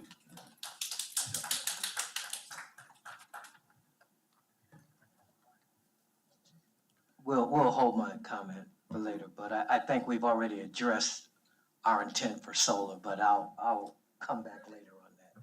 Go ahead, Jonathan, and after Jonathan, Derek McCray. Yes, good afternoon. Thank you, everyone. Thank you, Mills President. Thank you, Board, for being here. Buddy, Dyer, for being here. I'm a solar installer. I've been in this market for 13 years, so I've installed thousands of systems, and unfortunately, not thousands in Florida. Why? Because I come from a market that's Puerto Rico. Puerto Rico's market is driving right now, heading anywhere between 10 to 20%, 10 to 12% penetration. So this is changing people's life. As they were mentioning, a lot of low-income people are just moving forward with solar. So I think this program on the net metering side is hitting really hard at the market. As it is right now, is really tough to manage. So there's no way it's incentivizing people to move to solar. And I really don't understand why, because the best way for utilities to get their best rates would be through rooftop. So it's already there. Why not use it? Why would you use other options that are not willing to move forward, not only with the environment issue, but also with the market loss? Right now in Florida, is going to be a risk more than 3,000 jobs, direct jobs, 15,000 jobs on direct jobs that are related to solar. So these people are making a living out of this. I've been making a living for 13 years. So in this market, I've been 7 years, and I've seen it grow, and I've seen it just go down. So at this point, our ask is to consider this net metering program, hold it back, analyze it, get more details. I think not everything is there, as just Bill mentioned. First owner, does it make sense? Why would you do only 20 years? Why? Do you want to change your structure? I know it's tough. It's a big city. It's growing. Everybody wants to be in Orlando. We completely understand that part. But on the other hand, utility cannot manage their needs just based on their own perspective. We have to live in the community and understand what needs to be done. So at this point, we're just saying, stop this, get more information, and make sure this goes through the right way, and just let solar grow. That's the only idea. Thank you. Thank you. After Derek, we'll have Charles Behrens will speak next. Good afternoon. I'm Bishop Derek McRae, Senior Pastor of the Experience Christian Center in Orlando, Florida, OUC customer, and also I am the President of the African American Council of Christian Clergy. And today I stand before you to express my strong support for the OUC Peak Shift Initiative. This program is not just a step forward, but it's also a testament to OUC's proven track record of delivering below average rates and consistently implementing recurring rate cuts.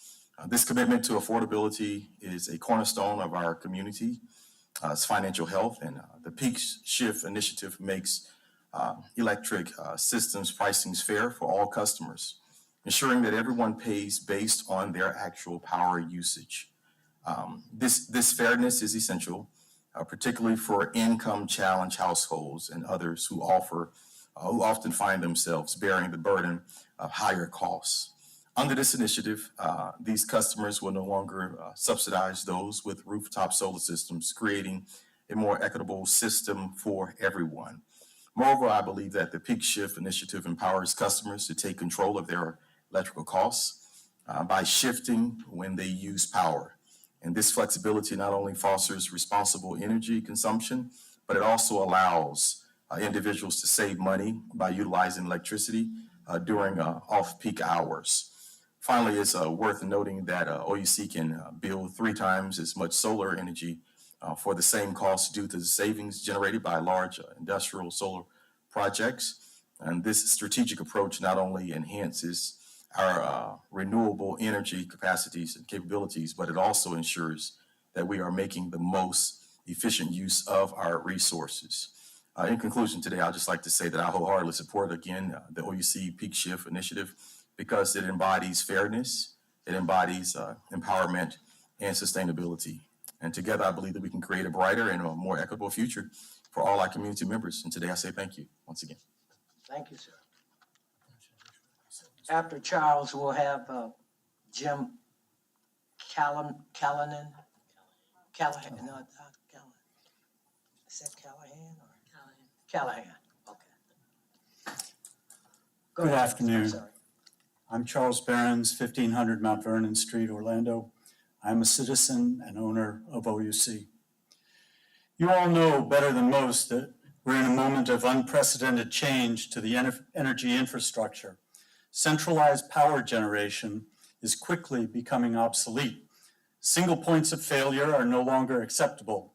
Centralized storage systems will be augmented by vehicle-to-grid and DPPs, and the distributed energy model will soon be the norm. Yet many of the legacy companies, such as OUC, aren't able to change quickly enough to keep up.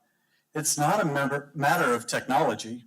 The technology of distributed energy is well known. It's not a matter of economics. We all know how to make money from solar panels and batteries powered for free from the sun. It's not a matter of ignorance. We can all see that the change to a distributed energy model is needed, and you know what's needed. In fact, I've presented to you, the OUC commissioners, with many of the analyses and tools that could walk you through this transition. It's actually a problem of culture. It's hard to turn the ship, to change the organizational system.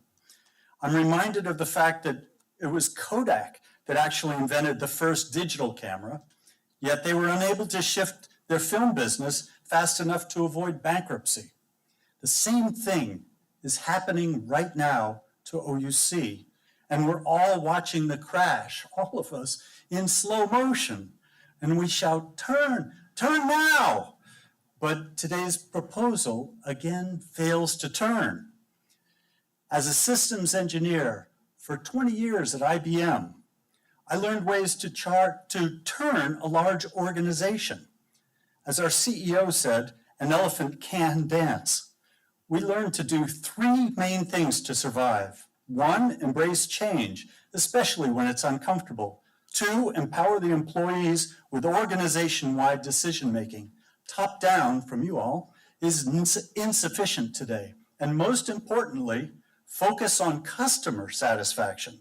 Failure to meet personally with the organizations that are trying to help you is a failure of customer satisfaction. These big hearings don't cut it. If you want to turn the ship and get out of this mess, you need to start having small personal meetings with us. And these meetings need to be two-way. We are asking hard questions and we want hard data. We are the citizen owners of OUC, and you need to start empowering us with the organization-wide decision-making if you want OUC to survive. Thank you. We have Jim's coming up now, and then after Jim, I believe this is Eugene Staccato. Hi, my name is Jim Callahan. I live just on the other side of the Dr. Phillips Performing Arts Center. I'm an OUC customer.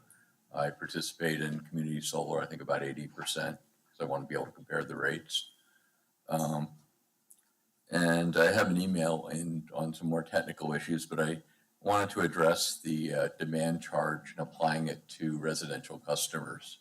This is a concept that was developed for commercial and industrial customers, and I think it's inappropriate to apply it to residential customers.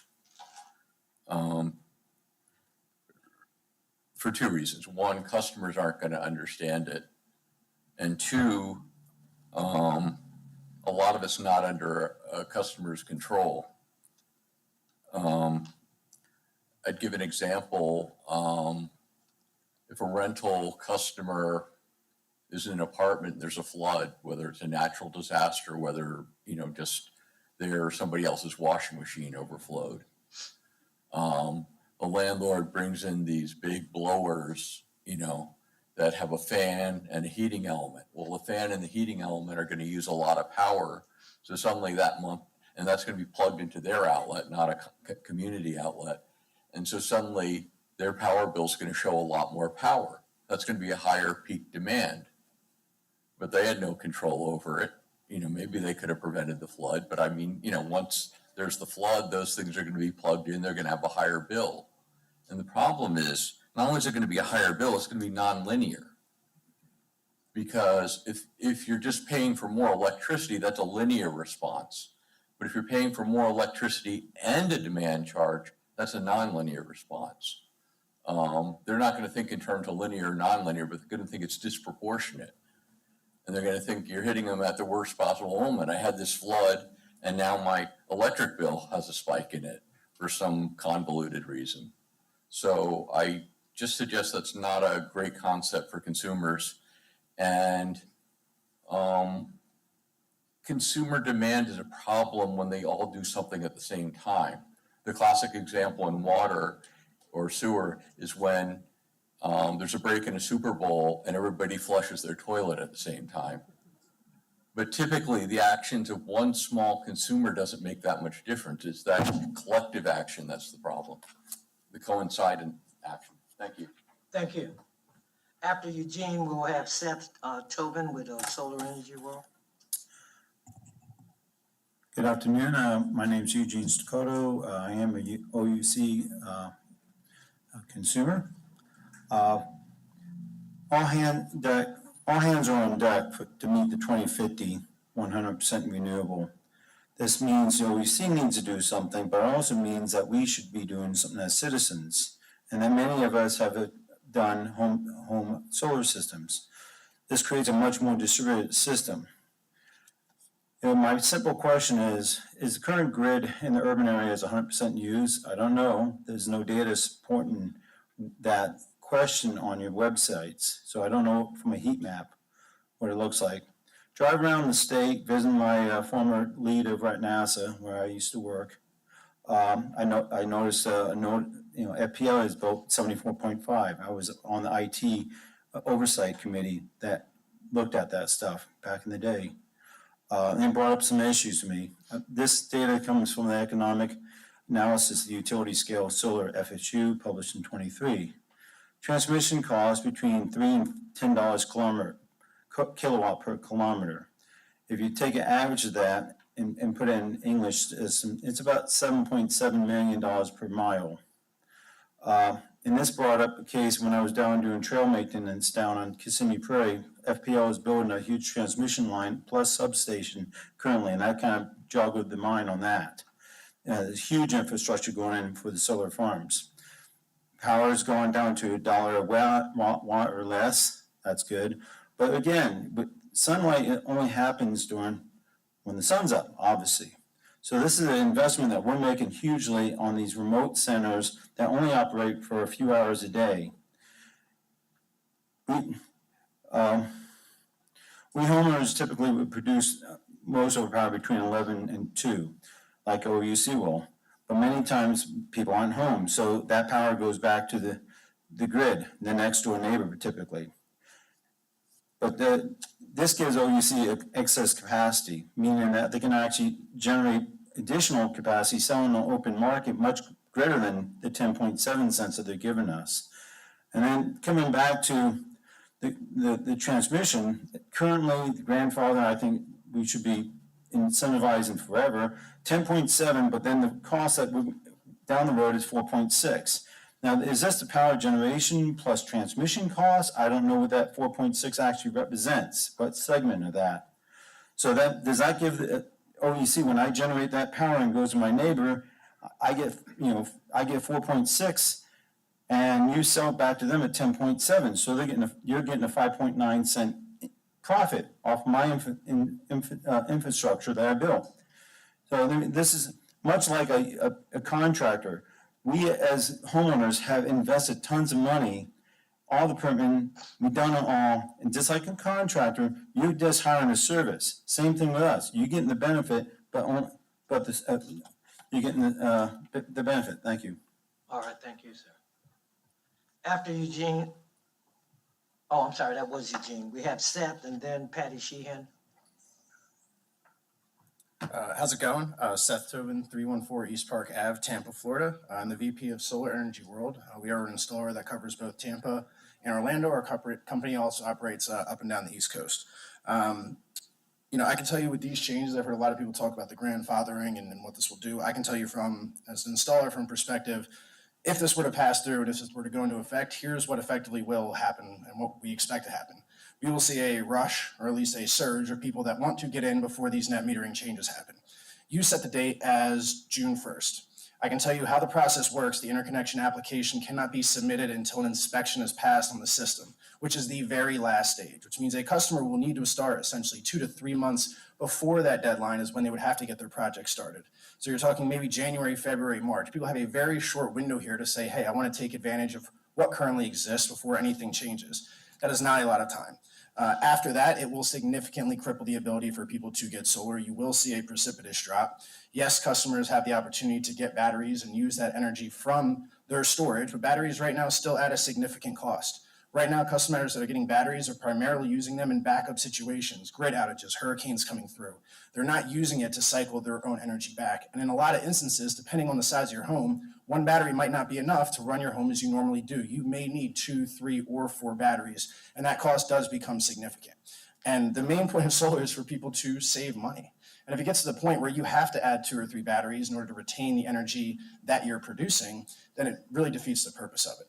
Again, we've seen this in other instances. We've seen this in other states. We've seen this in other places in Florida. We've seen Jacksonville get crippled when they changed their net metering.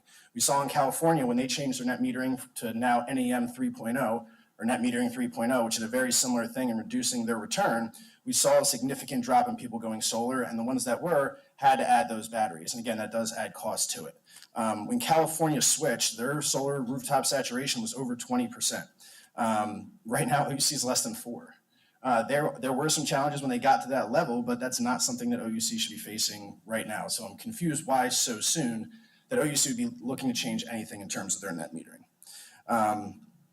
In terms of this talking out of the side of the mouth of saying, hey, we support these clean energy initiatives, but now we're also going to do something that's going to significantly impact people's ability to get solar and create clean energy. I don't understand how those two things coincide.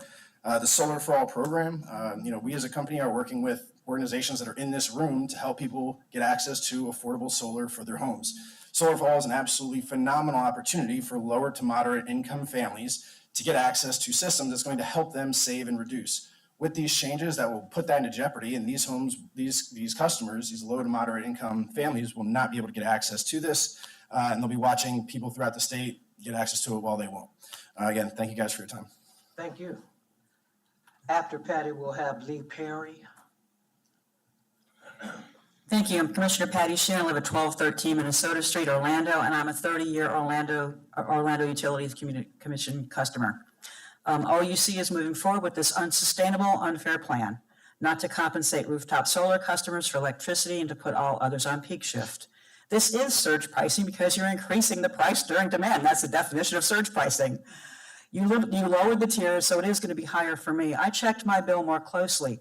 Because I charge my electric vehicle at home, this will also throw me into the top tier because it puts me over 15 kilowatt hours to charge my EV.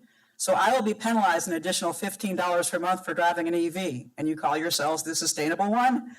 Yesterday, it was revealed to the public that OUC has been overcharging their commercial customers for millions of dollars. Do we really want to give OUC another opportunity to overcharge residential customers with hard to read and hard to understand tiers and pricing? OUC executives don't even understand how to read my net metering bill. They say they have no idea what my in-house consumption is, even though it's on my customer-supplied electricity bill every single month. The Orlando City Council had to stop unsigned price gouging at gas stations near the airport to stop gouging of tourists. This plan will have the same effect.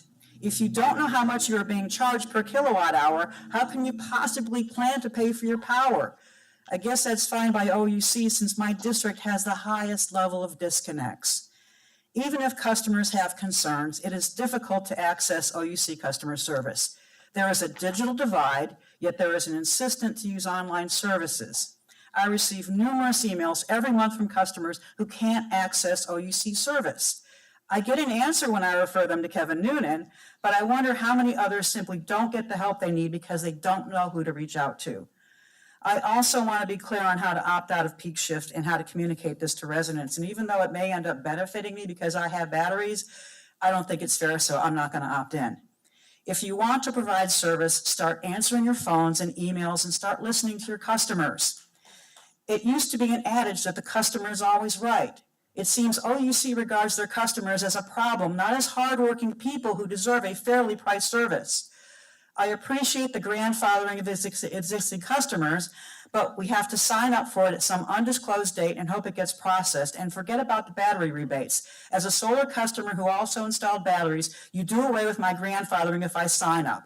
No thanks, even though my batteries put me well outside of peak use, which is what you claim to want.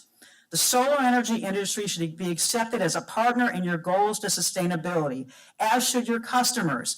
OUC wants to control the entire delivery and production of electricity and have a monopoly. This is a not-for-profit utility that should be embracing sustainability, not breaking those who embrace it. Thank you.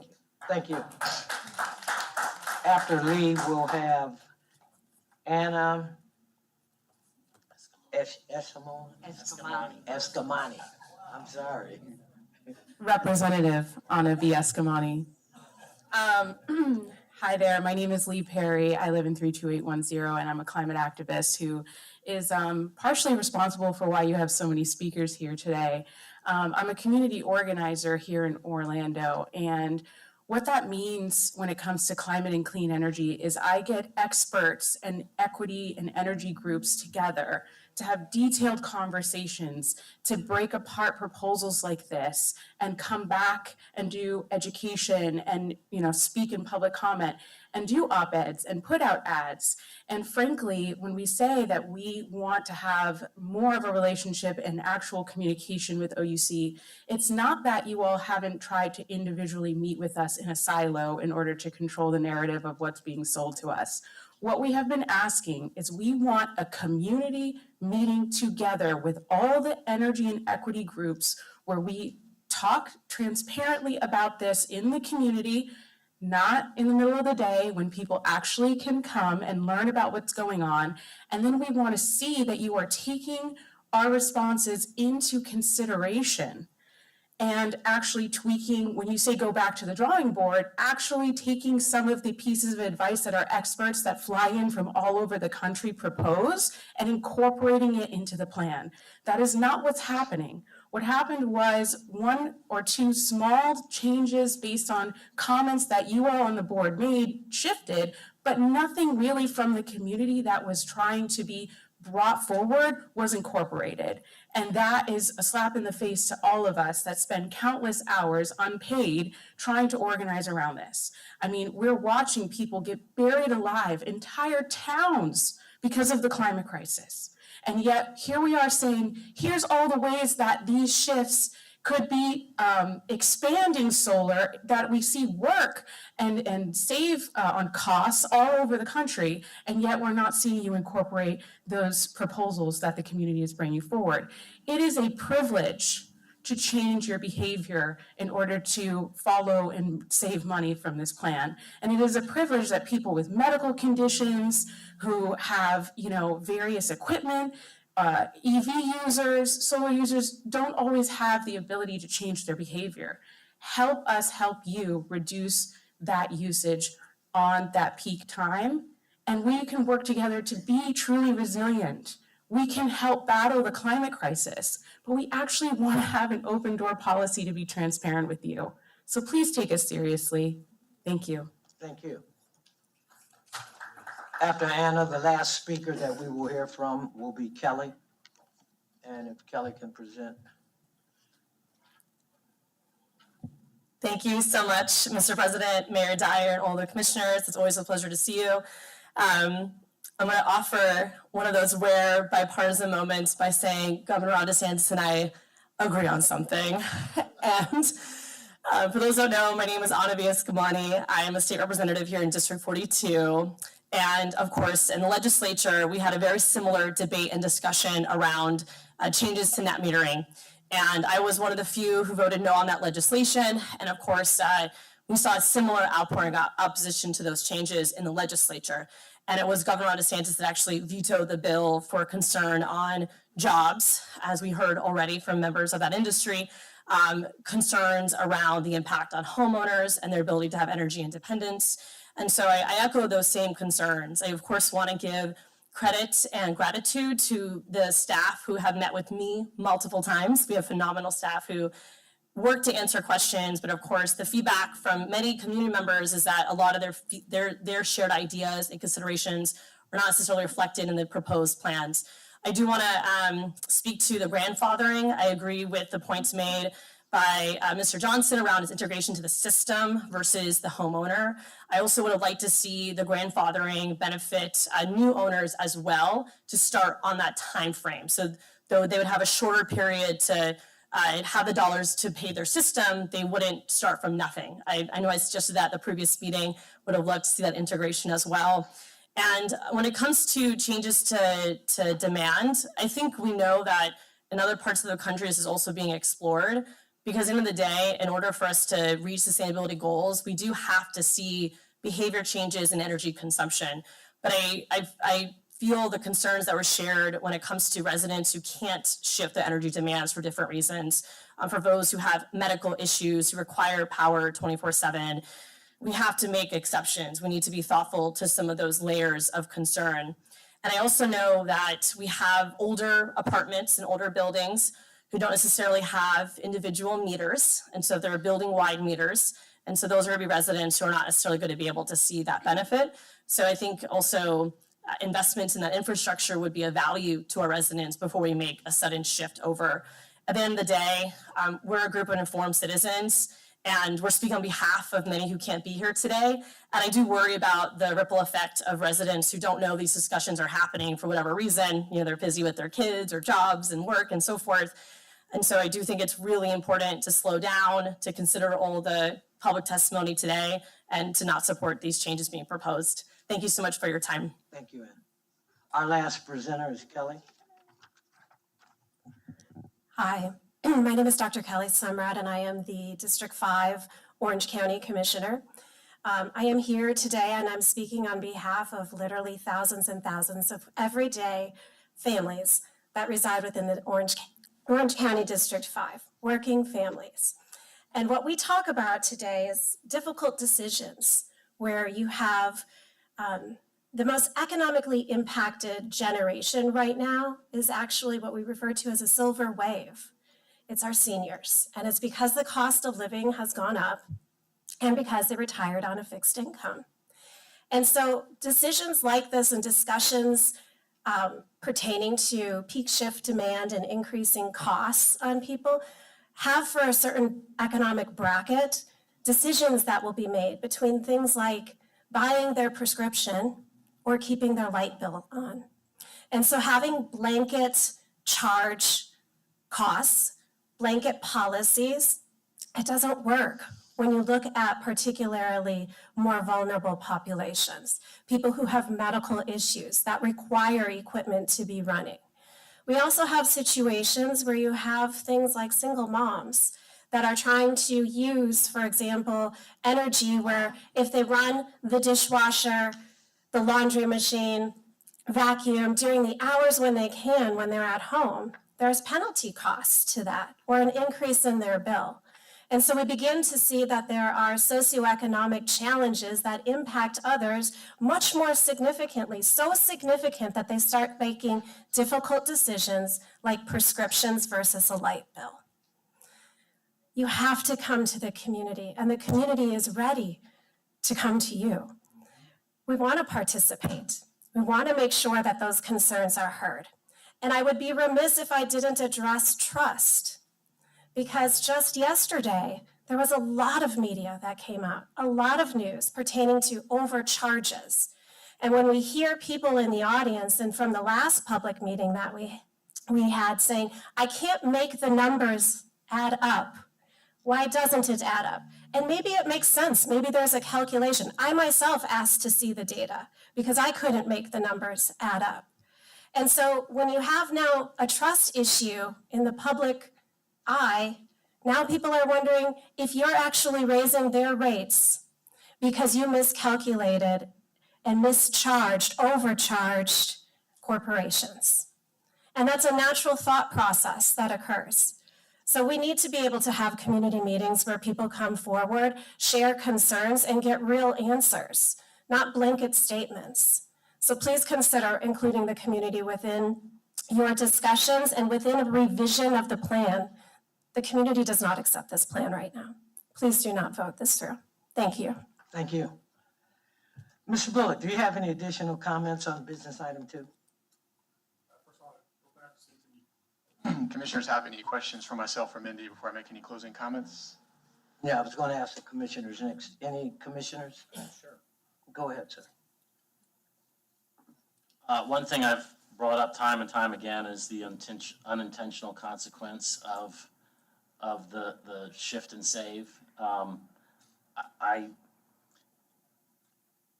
want to make sure I'm reiterating it again, and I got it on the record, that if there is some unintentional result that we don't anticipate regarding some of our most vulnerable citizens, that this board, which is what we do, we govern every month, we have the authority to address that. And we have staff's acknowledgement that that's important to us. That's correct? Absolutely, Commissioner. You know, again, the team has modeled 9 billion records as you've heard. We've modeled the actual customers and their usage. we've indicated there's a range, right? And many customers will save, and there's a few that will see an increase. But if you don't make that adjustment and the person that's causing the cost isn't paying their way, well, then who is? The other customers are. Yeah. But we certainly recognize that we've, again, done a pilot program.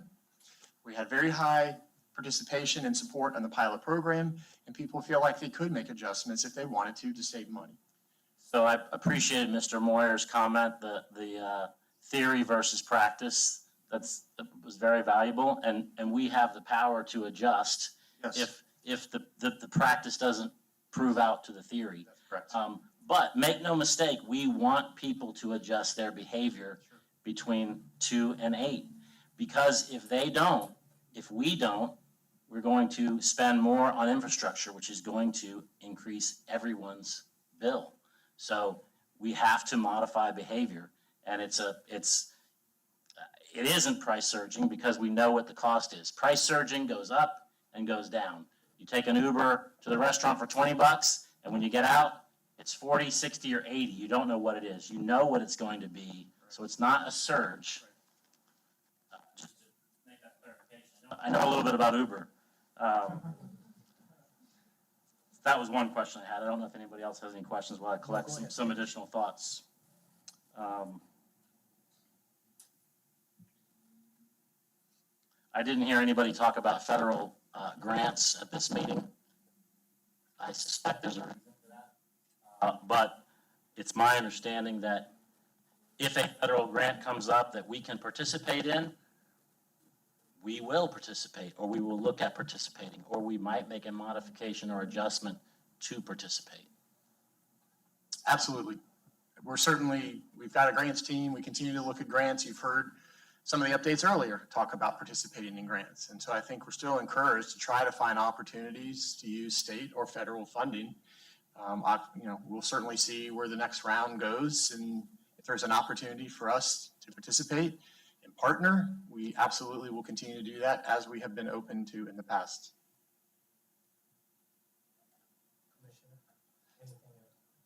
No more questions. I certainly have some more comments. If you got comments, come on. No, I'll wait till closing ceremonies. Oh, okay. Any other commissioners with comments before we move? All right, Clint. Yes, commissioners, the team has been working, as you heard, extremely hard, really for many years on this discussion. We've, part of several different associations, utility associations. We spend a lot of time looking at other utilities that perhaps are down this path. We try to learn from their programs. We try to learn from their implementations. And at the end of the day, we look at trying to continue to find what is best for our community. As you recall, back in 2020, through the electric EIRP process, we surveyed customers and asked them, how do you rank affordability, reliability, sustainability, and resiliency? And of course, the number 1 and 2 items were reliability and affordability. Sustainability and resiliency were 3rd and 4th, but we continue to be focused on affordability. And I think there's a lot of people that aren't here today that are trying to balance their bill every single month. And you heard some people talk about that. We get numerous customers calling into our collections department. And we want to be mindful of that. And I think we recognize that if we don't begin to make some changes, we're going to be adding more infrastructure and adding more costs to our customers. And quite honestly, this provides more options and more flexibility. Some will be able to exercise more of those options than others. We talked about EVs. I'm a proponent of EV, but if you want to continue to charge multiple cars at 5 p.m., you should have to pay your way. And I think this is providing more price signals for those that are causing the cost. And we're hopeful that they understand these price signals and shift. And it's a benefit to them, and it's a benefit to all of our customers. I don't think I need to say a whole lot more about sustainability. I think you heard some of the comments earlier. We continue to stay committed. We've been on the path from our electric IRP and the commitments that we're making with EV, solar, continuing to look at energy storage, providing the energy storage rebate. And if we decide that the 1.5 is not enough later, we want to come back to the board and make a recommendation to continue to support that, we will certainly do that. So I think we're very committed on sustainability and certainly achieving that first interim goal in the year 2030. But we have to look at the economics and be mindful that ground-mounted solar is a third of the cost. And so if we're going to get there with our CO2 emissions, which I hear a lot of support for, there's a lot of alignment in this room to reducing CO2 emissions, we cannot lose focus of affordability in that conversation. I think that's an important piece of certainly what we're trying to achieve here today. Again, there's been a few adjustments. There's been numerous meetings. There's been sharing of data. There's sort of different opinions about how those went. But we heard from the board. We heard from members of the community. We did amend, the TrueNet Solar Plan. We did increase, battery development. We think that's an important piece. We said that in 2020. More on the commercial large scale, but we think it's important at the residential. We heard about those that made the decision to purchase solar on their roof. No contract commitment from OUC, but we made a commitment and we're going to grandfather those folks in for the 20 years. I think that's important. And we heard some concerns about demand level. If you set and have one event, one situation, then you're locked in for 12 months. We've modified that. We heard that. And it's every month. And it's not the instantaneous demand. It's the demand over that 15-minute period. So there's definitely some differences, related to that. So I'm here today and recommend that the OUC board does move forward with the pricing tariffs that support the Peace Shift program to really best serve our OUC customers. And we will certainly make a commitment that we're going to continue on this next step with more outreach, more education, more awareness as we move towards the implementation. But how far can you go with education until you know what is the plan? Where are you headed? And we need that support today to move forward so that we can begin that journey of implementation of things that are, a year out, 2 years out, to help educate, to show the information on the bill, to provide the tools that the customers need to make informed decisions, to give them a chance to lower their bill if they so choose. Any other comments from any commissioners? Of course. If not, then let's proceed. I need a motion to adopt the following. 5-point. The proposed interconnection application changes effective January 1st, 2025, pending the Florida Public Service Commission review.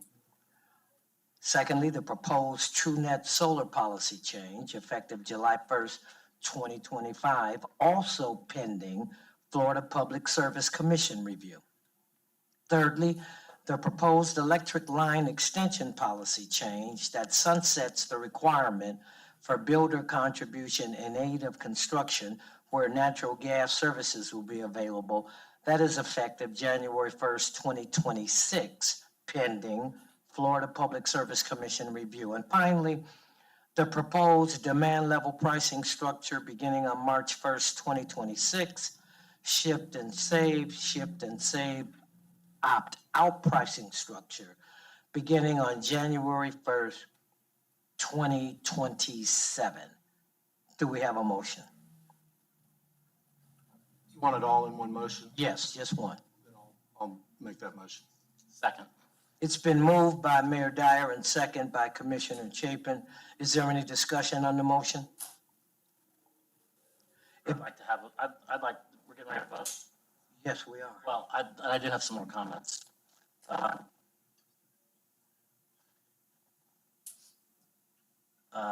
I think this meeting was one of the least attended meetings. The first meeting was the most attended meeting. And most of the residents who got grandfathered in, they were done. Today was the first time I've heard a solar advocate basically admit to a future problem. And when they brought up California at 20% and said Orlando wasn't there yet. So I'm glad we're addressing it. That's why I support the motion. I do think our North Star is the CO2 reduction. I think this is the best way to get there. I think sustainability, as we know, is number 3, and as we move it up, it has the opportunity to push up against affordability. So we have a strong balance. I think it's the best plan for today. I think it's designed not to have any big price swings and also allow us to pay and have solar on a more equitable and wholesale opportunity. And keep our North Star on the net zero 2050. 2030. So that's why I support it. Any other discussion? I'll go ahead and add my comments right now too. I think it's really difficult. Everyone is not going to agree on this. We know it's very, very difficult. Business models are going to have to change. I appreciate how difficult this is. I do think that change is also very, very difficult. So I'm using it in the opposite context it was meant earlier today. I think this is change. I think that this is also not recent. This is not a conversation that started 6 months ago or a year ago. This has been debated across even this board for years about the need to be more nimble. Mandy, you said it earlier, more nimble and more adaptable because there's a lot of change coming to the grid right now. Data centers, transportation, on and on it goes. So I think in the end, I think we have to go down this road. I think we have to learn by doing some of these things. There's a lot of precedence for it going exactly as we think it's going to. 9 billion records is a great data point. This isn't just one answer. There was a lot of data that was poured through to make this happen. And I would just say the pastor said it like better than I ever could. And that was simply, he said, it's fair. It empowers consumers to change behaviors if they choose to change behaviors, and it's sustainable. And so I appreciated that too. So that's why I'm in support of it as well. I'll just add, this is very difficult because there are so many, as always, in situations like this, so many different ways to approach it. And I appreciate all of them. But one of our speakers today said 3 things were extremely important and moves the future in organizations. And they were embrace change, empower employees, and customer satisfaction. And I think that the deliberations that we've had over the last years or two have brought all of those pieces into place. And I agree that this isn't easy, but I think without any hesitation is the best thing for the future. Thank you. Any other discussion? So, I think it was 2006, the city embarked on what we call GreenWorks Orlando, and our goal was to become the most sustainable city in the Southeast United States. And our biggest partner by far in that effort is OUC, because if you don't have the buy-in of the utility, it is virtually impossible to make the climate goals you want to take. OUC totally bought in, and in fact made interim goals that many organizations don't have: a 2030 goal, 2040 goal, and a 2050 goal versus just a 2050 goal. So the record on OUC's adherence to practices that will help with climate change, I think, is substantiated in virtually every act that they take. So I don't accept in any way the measures that we are taking today in any way offset that. And I applaud what you guys have done over the course of the last 20 years in that regard. And I would put what this utility has done up against any utility in the state of Florida, the Southeast. By most objective measures, our city is considered the most sustainable in the Southeast United States. What we're looking at and taking up today is, I've already said, complicated and is a major change. And a lot of the speakers talked about change. We are making change. We're making change to adapt to a changing marketplace. But I think, in fact, as Clint mentioned, we're going to give the opportunity for some people to save money and most people not to have much higher of a bill, a couple bucks a month maybe, but there is opportunities if you can take those opportunities to reduce your bill substantially if you were able to use the power at off-peak times. So, but we do need to do a lot of education, because outside of this room, if we go survey most of the people in the city of Orlando, OUC's service area, I am guessing they know nothing of this conversation. So knowing that they're going to have this opportunity, it's upon us, it's upon OUC to make sure that that happens. That's all the only way that's going to be successful. I do think this will be successful, and it's a good thing that we are adapting now.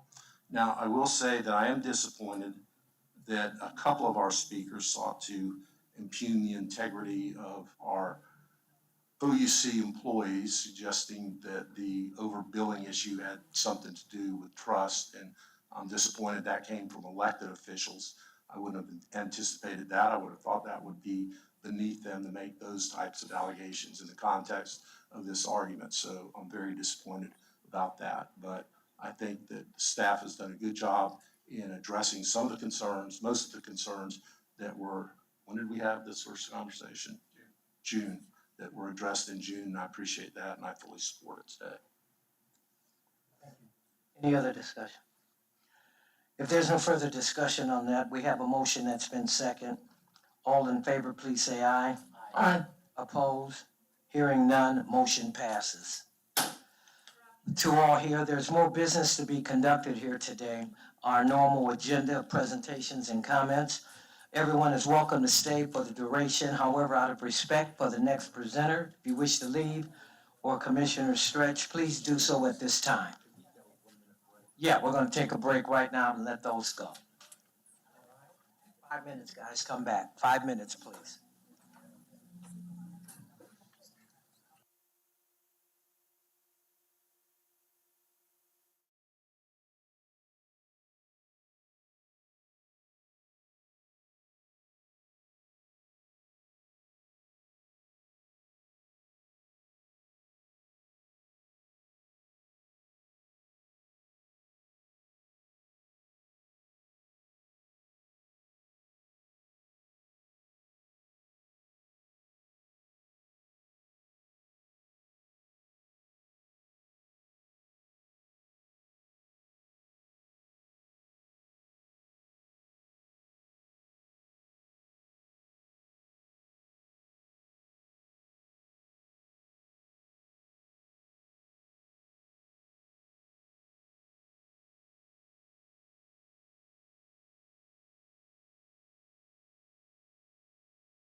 We're going to resume and try to move through it expeditiously as possible.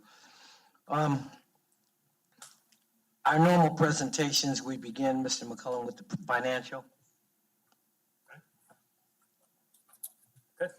Thank you, President Mills. Good afternoon, Commissioners, Mayor, Clint. In your board packet, you have the October financials. The bottom line version there is that our income before contributions are right on top of budget. Our revenues were on top of budget. On the expenditure side, we had some savings in unit department expenses, which allowed us to absorb our cost from the Hurricane Milton response, which you'll hear about in a few minutes, so that the total budget came in right on top of, total expenses came in right on top of budget. So things look really good in October. On your screen, you have the November revenues. Long story short, we have a little bit higher revenues than budget because we had a particularly warm November, at least the first half of the month was particularly warm. So kilowatt hour sales were higher than budgeted in November, and that resulted in a slight favorable to budget variance on the revenue side. We're still closing the books on the expenditures, but you will see the November financials in your next board packet. Any questions? Any questions? Thank you, sir. Thank you. Mr. Browder, do we have any legal issues to report? No. All right, thank you for that. Mr. Vlick, do we have any members of the public that want to address the board anymore? No? No, sir. Okay. All right, well, we'll move then with general manager's comments. President Mills, Commissioner, I do have a few items I would like to share with you, and we'll work through timely updates. But I do want to share with you Hurricane Milton storm summary. You're going to hear from a variety of presenters, but I'm just going to go ahead and not say any other word, let them come up, give a brief overview of the hurricane, a few lessons learned, and then we'll move on to our next presentation. So LaShawn, you'll start us off, please. Thank you. Good afternoon, President Mills, Commissioners, Mayor Dyer, Clint. We're here today to present to you an overview of our response activities to Hurricane Milton. Your presenters today are myself, LaShawn Nail-Statham, Vince Preston, Ken Zambito, and Luz Avilles. So a successful response takes planning and preparation long before a disaster occurs. To ensure we're ready, OUC's emergency management team works with our business units year-round to prepare for hurricanes. Key parts of this include our annual hurricane exercise each spring, which gathers leaders of our OUC incident command structure to practice emergency plans. It also helps us identify new opportunities for improvement that we can address before the season. All employees have a role to play during a disaster, and OUC has an all-hands-on-deck approach to storm response. Emergency management works with supervisors year-round to identify where employee skills can be best utilized during storm responses. This practice allows OUC to utilize our workforce efficiently when transitioning into activations. It's not enough just to assign our employees a storm role. They also need to be trained for storm activities. This year, we put a heavy focus on employees getting trained in the basic FEMA incident command courses, ICS 100 and ICS 700. In August of 2023, approximately 30% of our employees were accounted for having this training. A year later, just before the Milton response, this increased to 96% of all employees completing this training requirement. To prepare for the season, emergency management works with leaders to review and update our OUC Emergency Operations Guide. This document provides guidance for all incident command functions and branches and drives our response to a variety of events. Other key efforts include collaborations with our partners year-round, like the Florida Municipal Electric Association, FMEA, the Florida Division of Emergency Management, and emergency management teams in the counties and cities we serve. OUC utilizes the National Incident Management System known as NIMS. NIMS is a comprehensive national approach to incident management and is applicable to all jurisdiction levels and can be used during all types of potential events. NIMS also provides a shared vocabulary, system, and processes to successfully guide how our personnel work together during incidents. One of the systems in NIMS is the Incident Command System, known as ICS. ICS is a flexible structure that allows us to utilize what areas we need to manage the event. The incident commander has overall responsibility for the incident and sets the objectives for how we respond. The IC works hand in hand with the GM and CEO and branches to move forward initiatives and carry out goals and objectives. The ICS structure gives everyone a clear role and responsibility, provides lines of communications, allows for better coordination and documentation, which is important when we're looking at FEMA reimbursement later. So now that we've talked about how we prepare and manage for storms, let's look a little closer at Hurricane Milton. Major Hurricane Milton made landfall near Siesta Key at 8:30 p.m. on Wednesday, October 9th, 2024, as a Category 3 hurricane. Milton approached Florida as an extremely dangerous Category 5 hurricane before it encountered increasing wind shear and weakened. Despite weakening before landfall, Milton's wind field expanded as it approached Florida, extending impacts far away from the storm center. This radar loop shows us the impacts to Florida from the morning before landfall until Milton moved across the east coast of Florida the next day. What you will notice are many tornado warnings indicated by the red polygons on the map that occurred well before landfall and produced a significant tornado outbreak across the state with a confirmed 19 tornadoes. Additionally, if you look up at the northern end side of Milton, 10 to 15 inches of torrential rain fell, leading to localized flooding of rivers and creeks. And that's shown by the multiple green boxes, which indicate flood warnings. For our territory locally, we face tropical force winds and hurricane force gusts that downed trees and power lines. This devastating storm left over 3 million Floridians without power. So this slide shows us the timeline of Hurricane Milton's rapid intensification. Milton formed on Saturday, October 5th, and by Sunday, October 6th, we had initiated incident command calls and moved to a level 2, leaving 4 days to prepare before impacts. During the weekend, forecasts began to also increase for our major impacts from Hurricane Milton. On Monday, October 7th, the track forecast continued to point toward Orlando, and a hurricane warning was issued for our area. At this time, mutual aid resources were already traveling south, and logistics began to set up operations at the Rosen Center. On Tuesday, October 8th, the storm maintained its powerful Category 5 strength, and forecasts still indicated direct impacts to Orlando. At this time, mutual aid crews had begun to arrive and stage at the Rosen Center. On the morning of October 9th, as Milton's outer rain bands began to impact the state, the Incident Command Center moved to a level 1 full activation. Final preparations were made during the morning hours, and teams got in place to ride out the storm before impacts picked up that afternoon. By 8:30 that evening, conditions were unsafe for crews and field operations were suspended. The storm would later pass south of our territory around 2 a.m. as a Category 1 storm. At daybreak, Thursday, October 10th, winds quickly died down, crews began their initial damage assessments, and restoration began around 7:30 that morning. The planning section will go into greater detail and cover our restoration efforts later in the presentation. So let's look at some of the unique impacts of Milton. It's important to remember that Milton was the 5th hurricane to impact the U.S. and the 3rd to impact Florida in a very busy 2024 hurricane season. Milton came on the heels of major Hurricane Helene, which devastated the southeast U.S. and brought catastrophic flooding to the Appalachians. Helene left over 4 million customers without power. When Milton formed, the U.S. and Florida were still dealing with the devastation and recovery from Helene. These prior impacts meant resources and mutual aid personnel would not be readily available, and surrounding utilities were not as willing to release mutual aid resources. So for OUC, we had to do things a little bit differently.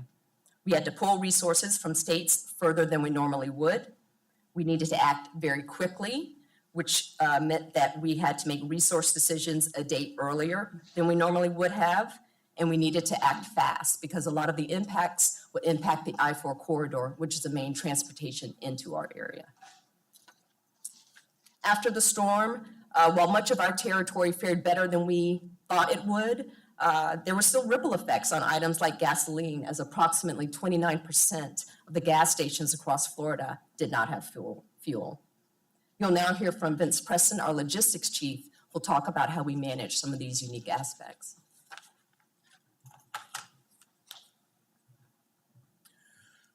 Thank you, LaShawn.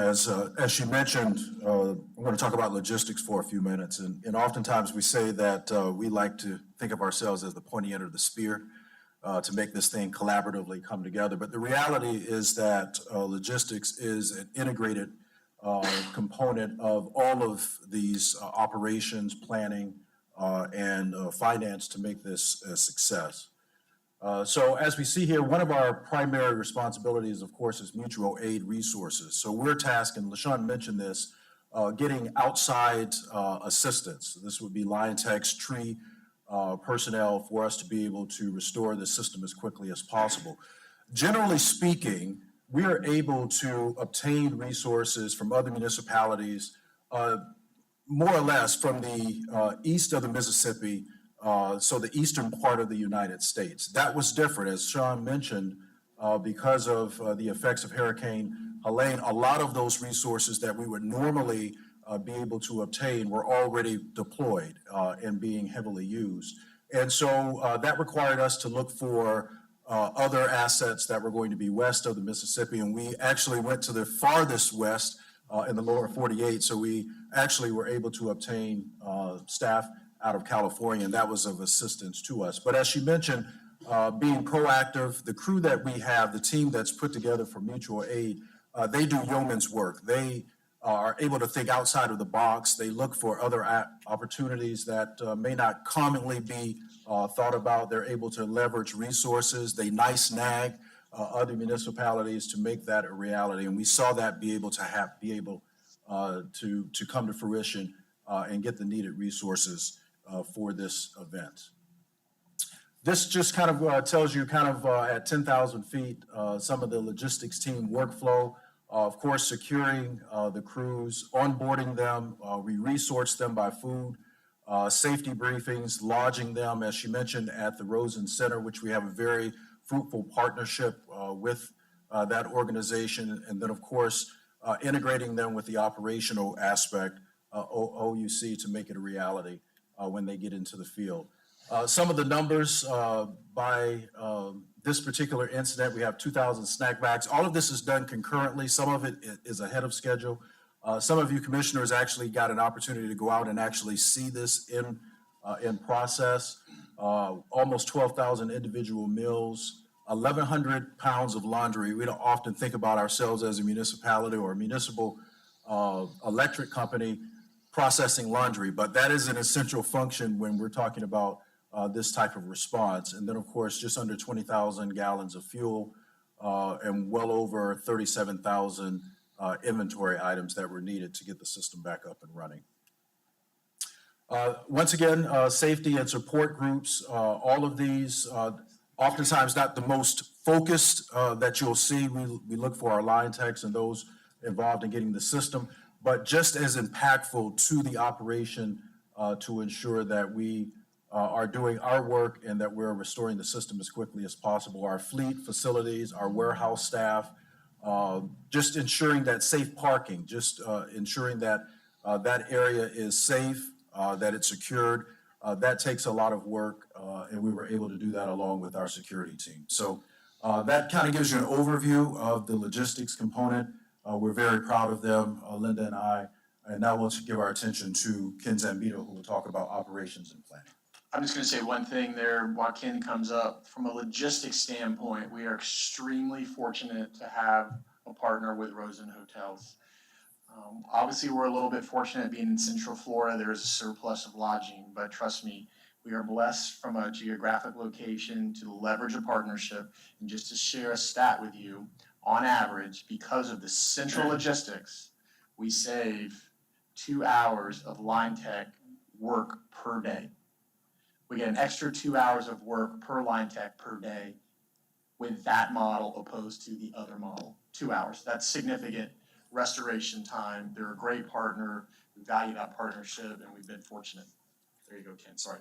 Can I ask a question about the last, was that a big parking lot full of transformers?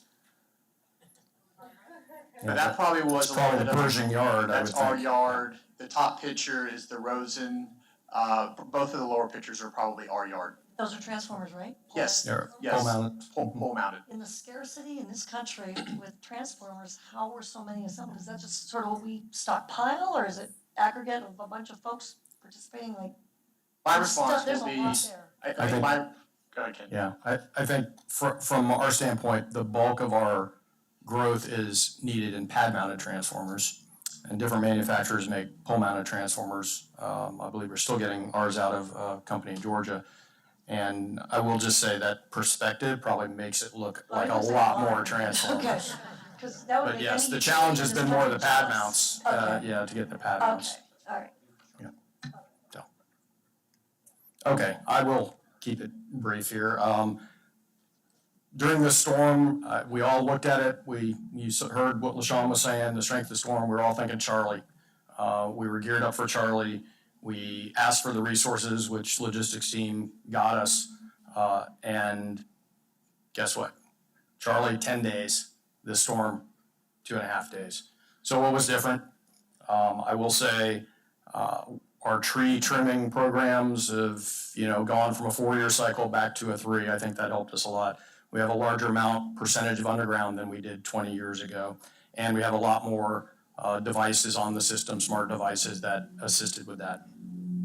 In this particular storm, no impacts to transmission, not super unusual. Transmission largely gets affected by tornadoes, and to our good fortune, most of those were up the East Coast. Primary impacts, distribution system, and as the Lorex would tell you, it's all about the trees, right? Our power lines don't generally just go down because of wind, they go down because trees have gone into them. So that is really the biggest thing. And we are currently undergoing studies for enhancing our grid hardening activities. Some of that may include some undergrounding, some of that may include modifications. We have a vegetation modernization program that we're also undertaking. So all those things are being considered to improve that resiliency to the system. And not a lot of broken poles, not a lot of down lines. Most of what we encountered were things, branches and limbs in lines causing fuses to open up. A lot of resources, as mentioned, as far as way as California. We were fortunate in that we didn't have a lot of damage, and we were able to get some of those resources over to Tampa where they really needed the help. But yes, the team did a great job getting all these resources in, and again, a very quick turnaround, not a 10-day like a Charlie, really a 2.5-day event. You can see our max, about 90,000 customers out on that Thursday morning, with the bulk of them coming in within 24 hours and all the cleanup done by that time we got to 3 days. And I'll let Luz take it from there. Thank you, Ken. Just move right on. All right, so our job in the Public Information Office is to keep our stakeholders informed. That includes you, commissioners, and other elected officials, our customers, our employees, and many others, of information of what's going on before, during, and after the storm. We also have to consider the impact of what's happening on our messaging. So for example, the impact of the storm, the severities, how many days it's going to take us to restore, that's something that impacts the templates we use for messaging. In this particular storm, as LaShawn talked about, we had to consider the impacts of Hurricane Helene and the availability of resources since they were being used in other states, especially in the Carolinas. So we made sure to modify our communications, our talking points, web content, and other channels to allow customers to prepare for multiple days of being without power. Another issue we had to deal with during the storm was how our communication, our channels that were available to customers for information, what they were seeing. One example was on October 10th, from about 6 a.m. to noon, our customers were experiencing intermittent unavailability in reporting outages via our automated systems. And that was because our systems, our backend systems were timing out. So the customers were struggling to self-report. So we had to deal with that, bring those systems back up. We also experienced some other issues during the storm, and it was a combination of things that happened. We had our data connectivity and information that was coming from our outage management system that was giving conflicting information to our customers. So we depend on our systems, right? When customers call, they can hear, am I in power, am I out of power? If they visit our website and look at the outage map, am I in power, what's happening? And so there was conflicting information going on for our customers. So customers received alerts that they shouldn't have. Others had display on the map that created some confusion about their outage and our restoration efforts. And some outages never showed up on the map that should have. So we took this to heart. Of course, we had to modify our messaging to respond to our customers and send some outbound communications. And one of the action items coming out of this is we are putting together a cross-functional team that's going to be led by my process improvement team to fix this, so we don't experience this issue again with outages, especially before the next hurricane season. It didn't impact our I would ability. expand, Yeah, sure. I would expand that to also take the opportunity to just look at all of our customer-facing systems. I mean, I heard that about 5 times from this group in here, with difficulty getting through. And personally, one of the most frustrating experiences I have is when I get into an automated recorded system that won't let me speak to a human and keeps running me in circles, okay? So not only fix the outage, but take the opportunity to look at all customer-facing recordings and systems. Yeah, thank you for that feedback. We've actually started a process, Commissioner Mills, a discovery process for our IVR system. And we'll be coming back soon to the board to ask for support on upgrading our IVR system. And we will consider those comments in that process. Thank you. Thank you. Liz, you said some of the systems timed out. What does that mean? So in order for self-reporting to happen, like when you go in and you want to get information, it has to go to a backend system to pull that information. And so when it was trying to retrieve that data, it was timing out in that activity, so not able to give you the information about your outage status. So the customers couldn't get the information they needed about the status of their outage. It wasn't affecting our ability to respond in the field, but it was affecting the customer's information. Why was that? Why was it timing out? Those systems are set on a timer from a computer. It's the way their computer program. And that area, and someone correct me if I'm wrong, but I'm going from my Lockheed days. Generally on a timed out basis, we may have a 3-minute intervention. And if the system is circling and trying to connect, after 3 minutes, it times out and it dies as a result. Yes. And so then the customer's really frustrated because they can't go any further. Go ahead, I'm sorry. Yeah, just with the outage management system, there's a verification process that Lou's mentioned. So I call in, I get verified. It goes out to the system and says, what's my status? We did an upgrade to the OMS system probably a year ago. It had not gone through this kind of intense situation, and there were too many data points. So as the script was going back out and saying, what's your status? It was looking through a database that was just too big. Too big. And there's a time limit. It won't let it go forever. I don't remember if it's 2 minutes or a minute and a half. Was it 5 minutes? But it wasn't making through. Our teams, when we heard about it, we got on board, we got with the vendor, and within a couple hours, we had the problem corrected. So on a blue sky day, Ken, again, in a major hurricane, in a blue sky day, what are those different status levels to share with the commissioners? Right. Well, again, it would have happened blue sky because the database that it was querying would not have been as large. Because we had so many outages, it increased the amount of data that it had to go through to try and find the person's status. But the statuses are like en route, Oh, on no, site. no. When I say status, in power, out of power. Right. Yeah, in power, out So of it's power. more about capacity on what you can handle in cases like this. And the 5 minutes might be looked at also, but it's more about having the ability to take on thousands instead of, I'm just using. And we did, like I said, we were able to make a change that for the rest of the storm we were good. Yeah. So it wasn't, we didn't have to just increase the time because we still don't want people waiting 5 minutes. We were able to actually fix the issue, so. Yeah, and just as coming up on the last slide, I was gonna share this, but I think it's a good point now. We had over 267,000 completed self-service transactions. That is a lot of transaction over that period of time that we were responding to the storm. We also answered over 11,000 calls over that period of time. Normally on an average day in the call center, we answer 2,500 in the summer peak time, maybe 3,000, 3,500 calls. So it's pretty significant, the volumes of customers. And that also includes customer emails that came through, 1,100 emails and over 55,000 calls in the IVR. So it's so much information, so many people coming in at the same time, causing some of these issues with response.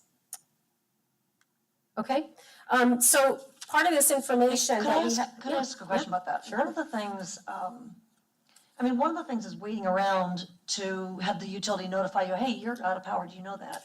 The other one is me reporting it. I love when I get, Duke, I should be careful what I say. Okay.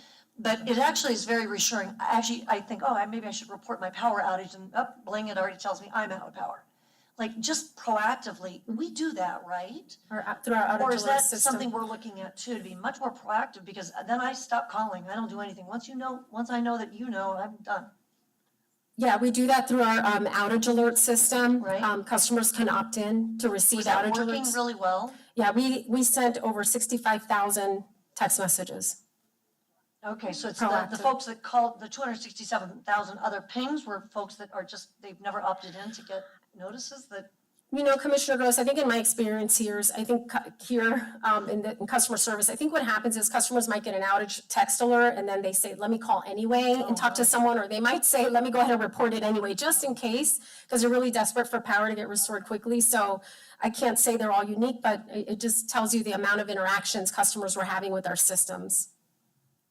This time, we were fortunate that you could tell the entirety of the system that we're gonna have this up in 2.5 days, something like that, or 48 hours over the course of time. But when it's a longer outage, it is so helpful for individuals to know, well, they're not gonna get to my section till 3 days from now. Then I make the decision to go to the hotel or not go to the hotel. And whatever storm we had before, you guys did, I've started losing track of which hurricanes or when. But I remember people in Tampa that didn't have that information. Is one of the ones where we had like 5 days out, and we had the map up that said, you're gonna be restored 2 days from now, or you're gonna be restored today, or it's gonna be a week to get to you. And people made decisions based on that. So having that information available is really important, I think. How many day storm was Irma for us? Approximately five. And when you have So that's, a longer storm, we do go into what we call feeder-specific ETRs, and we try and divide it up so that you do get that information. But with the turnaround of the storm, by the time we were getting there, we were down to 5 people out. And that is something the PIO has to keep up with. We're constantly knocking on their door, to say, give us the information so that we can leverage our channels to communicate to customers and give them that information that they need, Mayor. So, we leverage, of course, different media relation channels, like being at the different press conferences. We participated in the city of Orlando, Orange County, and Osceola County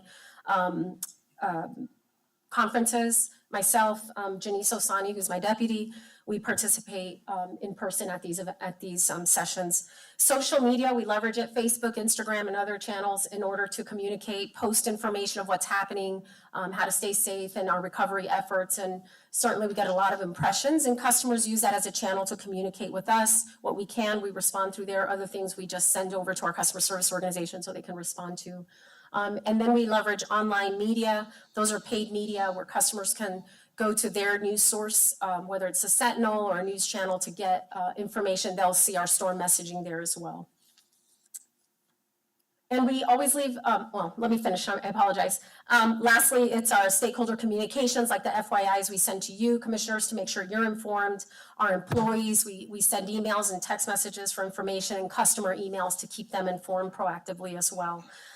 We usually end it with a call to action, those outbound communications, certainly for our customers to enroll in proactive alerts so they don't have to call us and so they don't have to self-report their outages, but, and to visit our storm center, or certainly to use our self-service channels for reporting outages if needed. And lastly, our customer service organization. There's a lot of activity that happens here as well. They're part of the PIO office. We have pre-storm activities because customers have to understand that regular business isn't happening. We're not disconnecting power for collections activities. We're not doing start, stops, and moves and other things that would normally happen. We proactively reach out to our medical alert customers, let them know how to prepare and how we're going to respond to them. Priority accounts, key accounts, they also need information on how to prepare and respond to the storm. These are some of the numbers that I referenced a few minutes ago in terms of customer contacts to the call center, emails we responded to, and self-service. The additional breakdown I gave was in those self-service channels regarding the IVR text messaging. Also, a point of information is we did have over 761 visits to our outage map, page visits to the outage map. So it is critical that that information is accurate and correct because people are leveraging it for information. Okay, and now back to LaShawn. Last slide. So as you've heard from everyone today, there were several key factors that contributed to our successful response and management of Hurricane Milton.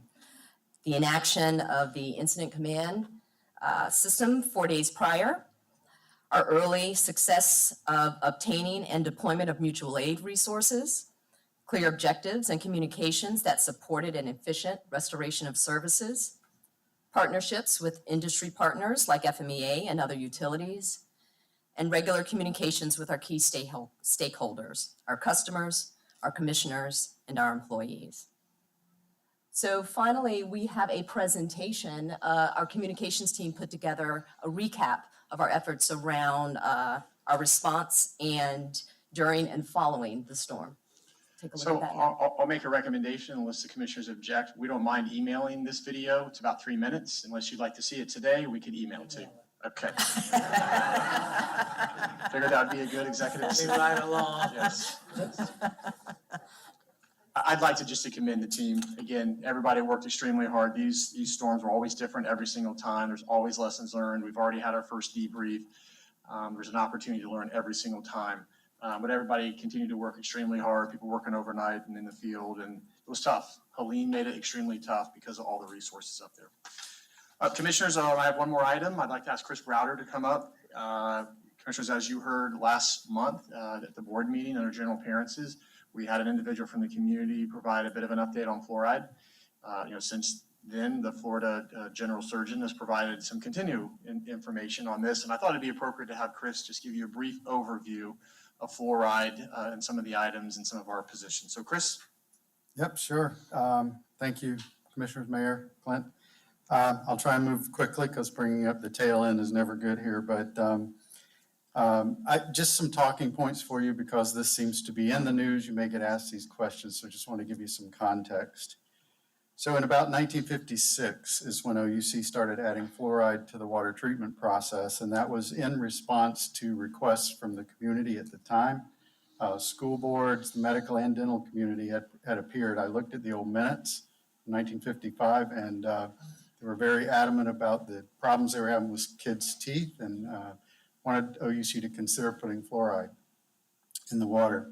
There's about 75% of the water systems in the US and 121 systems in Florida that add fluoride to the water.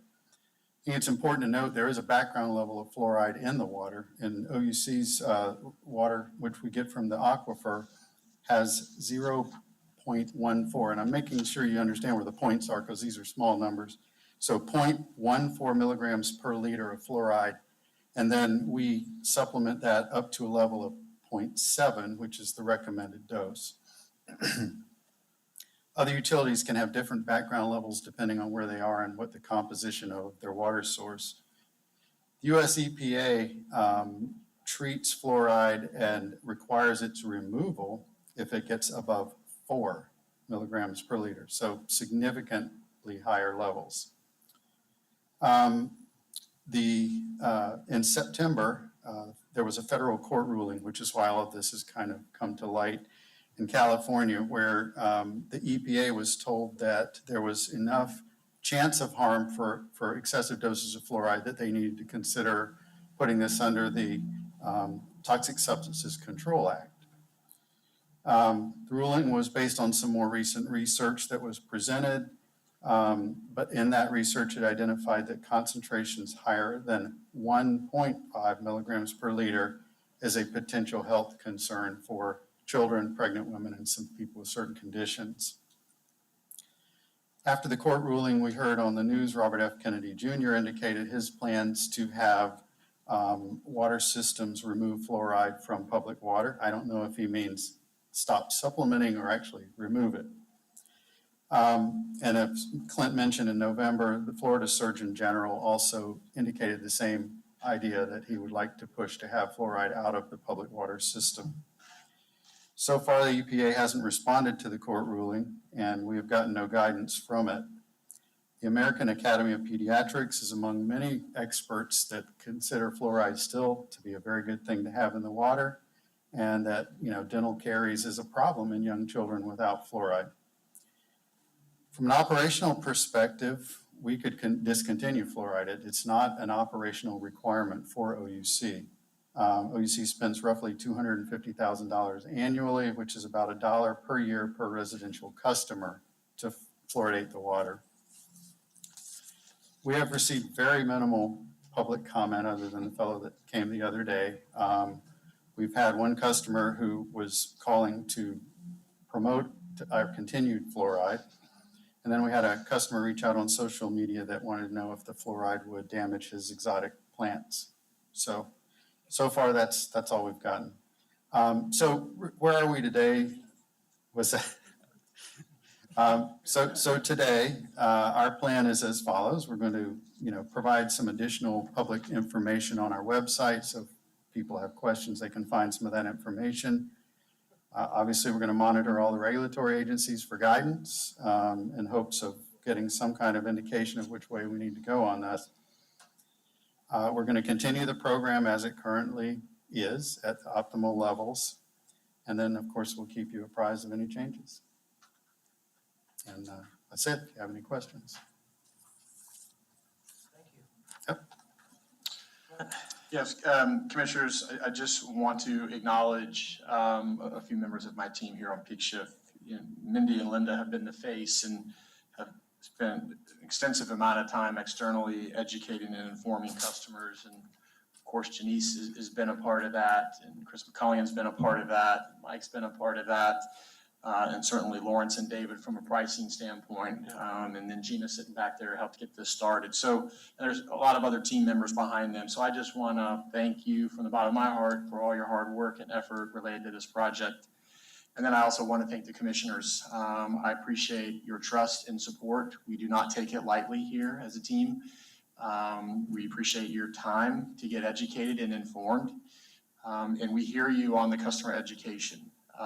Luz and Mike and team are going to go to work. We understand the importance of the education and the communication to our customers. We hear that from every single one of you, and that will define our success. I do think this was a transformative decision. I think it's critical from a utility as we continue to progress as what I feel a very progressive utility. This was an important step from our pricing design. So I greatly appreciate your support. And I want to thank you for that. And then lastly, I just want to say happy holidays, happy and safe holidays, happy New Year. And I hope everyone has a little bit of time off and gets to recharge. And we'll come back in January with a lot of other exciting updates. So again, thank you so much, Commissioners. All right, we'll go to Commissioners' comments to Lynn, starting with Commissioner Gross, if you have any. Really not. Happy holidays, everybody, and thank you very much for all that hard work. It was stressful. But I would only add to that, I felt very good today about, Mindy said it about integrity. The amount of work that was put into this was amazing. Somebody's phone is going. Anyway, I just thank you. Thank you all. And it's a difficult, I'm going to say it again, it was not easy understanding all of this and getting through it. But for me, the most important thing is that there was consensus, not only among the commissioners, but the staff gave me absolute confidence in that we were doing what needed to be done. So thank you. We do trust you, we respect you. We do trust you, we respect you. We appreciate your hard work. I really appreciated the communication of articles and also adding commentary for the record. It was not one-sided.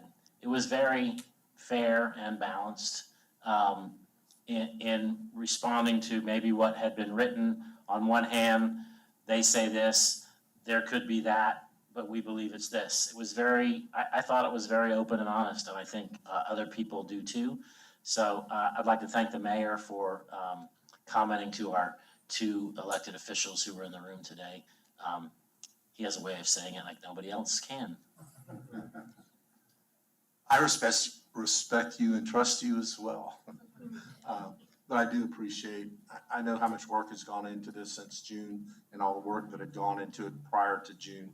So great team effort, and I think we've come to a point where we are a progressive utility and we need to make tough decisions, and the education part of this is to be completely important. So I have 7 board meetings this week. And at the end, I'll let you know whether this was in the top 3 favorites or not. I'm guessing it's gonna be in the bottom tier. Not really. There are some others. The airport's gonna be a mess too, so I have a few others that will not. But happy holidays to everybody.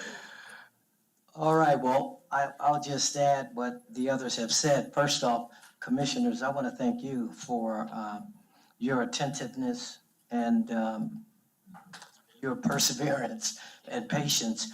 But I could tell by the audience that they appreciated the questions you asked, the things of that nature. So I thank you all for that. I want to thank the staff. As everyone has said, you guys were very professional, handled this quite well with all the cameras and everything else.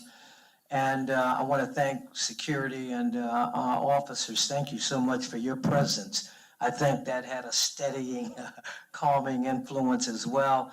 And some of you will see Thursday at 9 o'clock for the Audit and Finance Committee meeting. Roger went, oh yeah. But we'll see you Thursday, and then those who we will not see, Merry Christmas to you, Happy New Year, stay safe, stay focused, and stay blessed, and everything will be all right. All right, it is exactly 5:03, meeting adjourned. Oh, Lynn.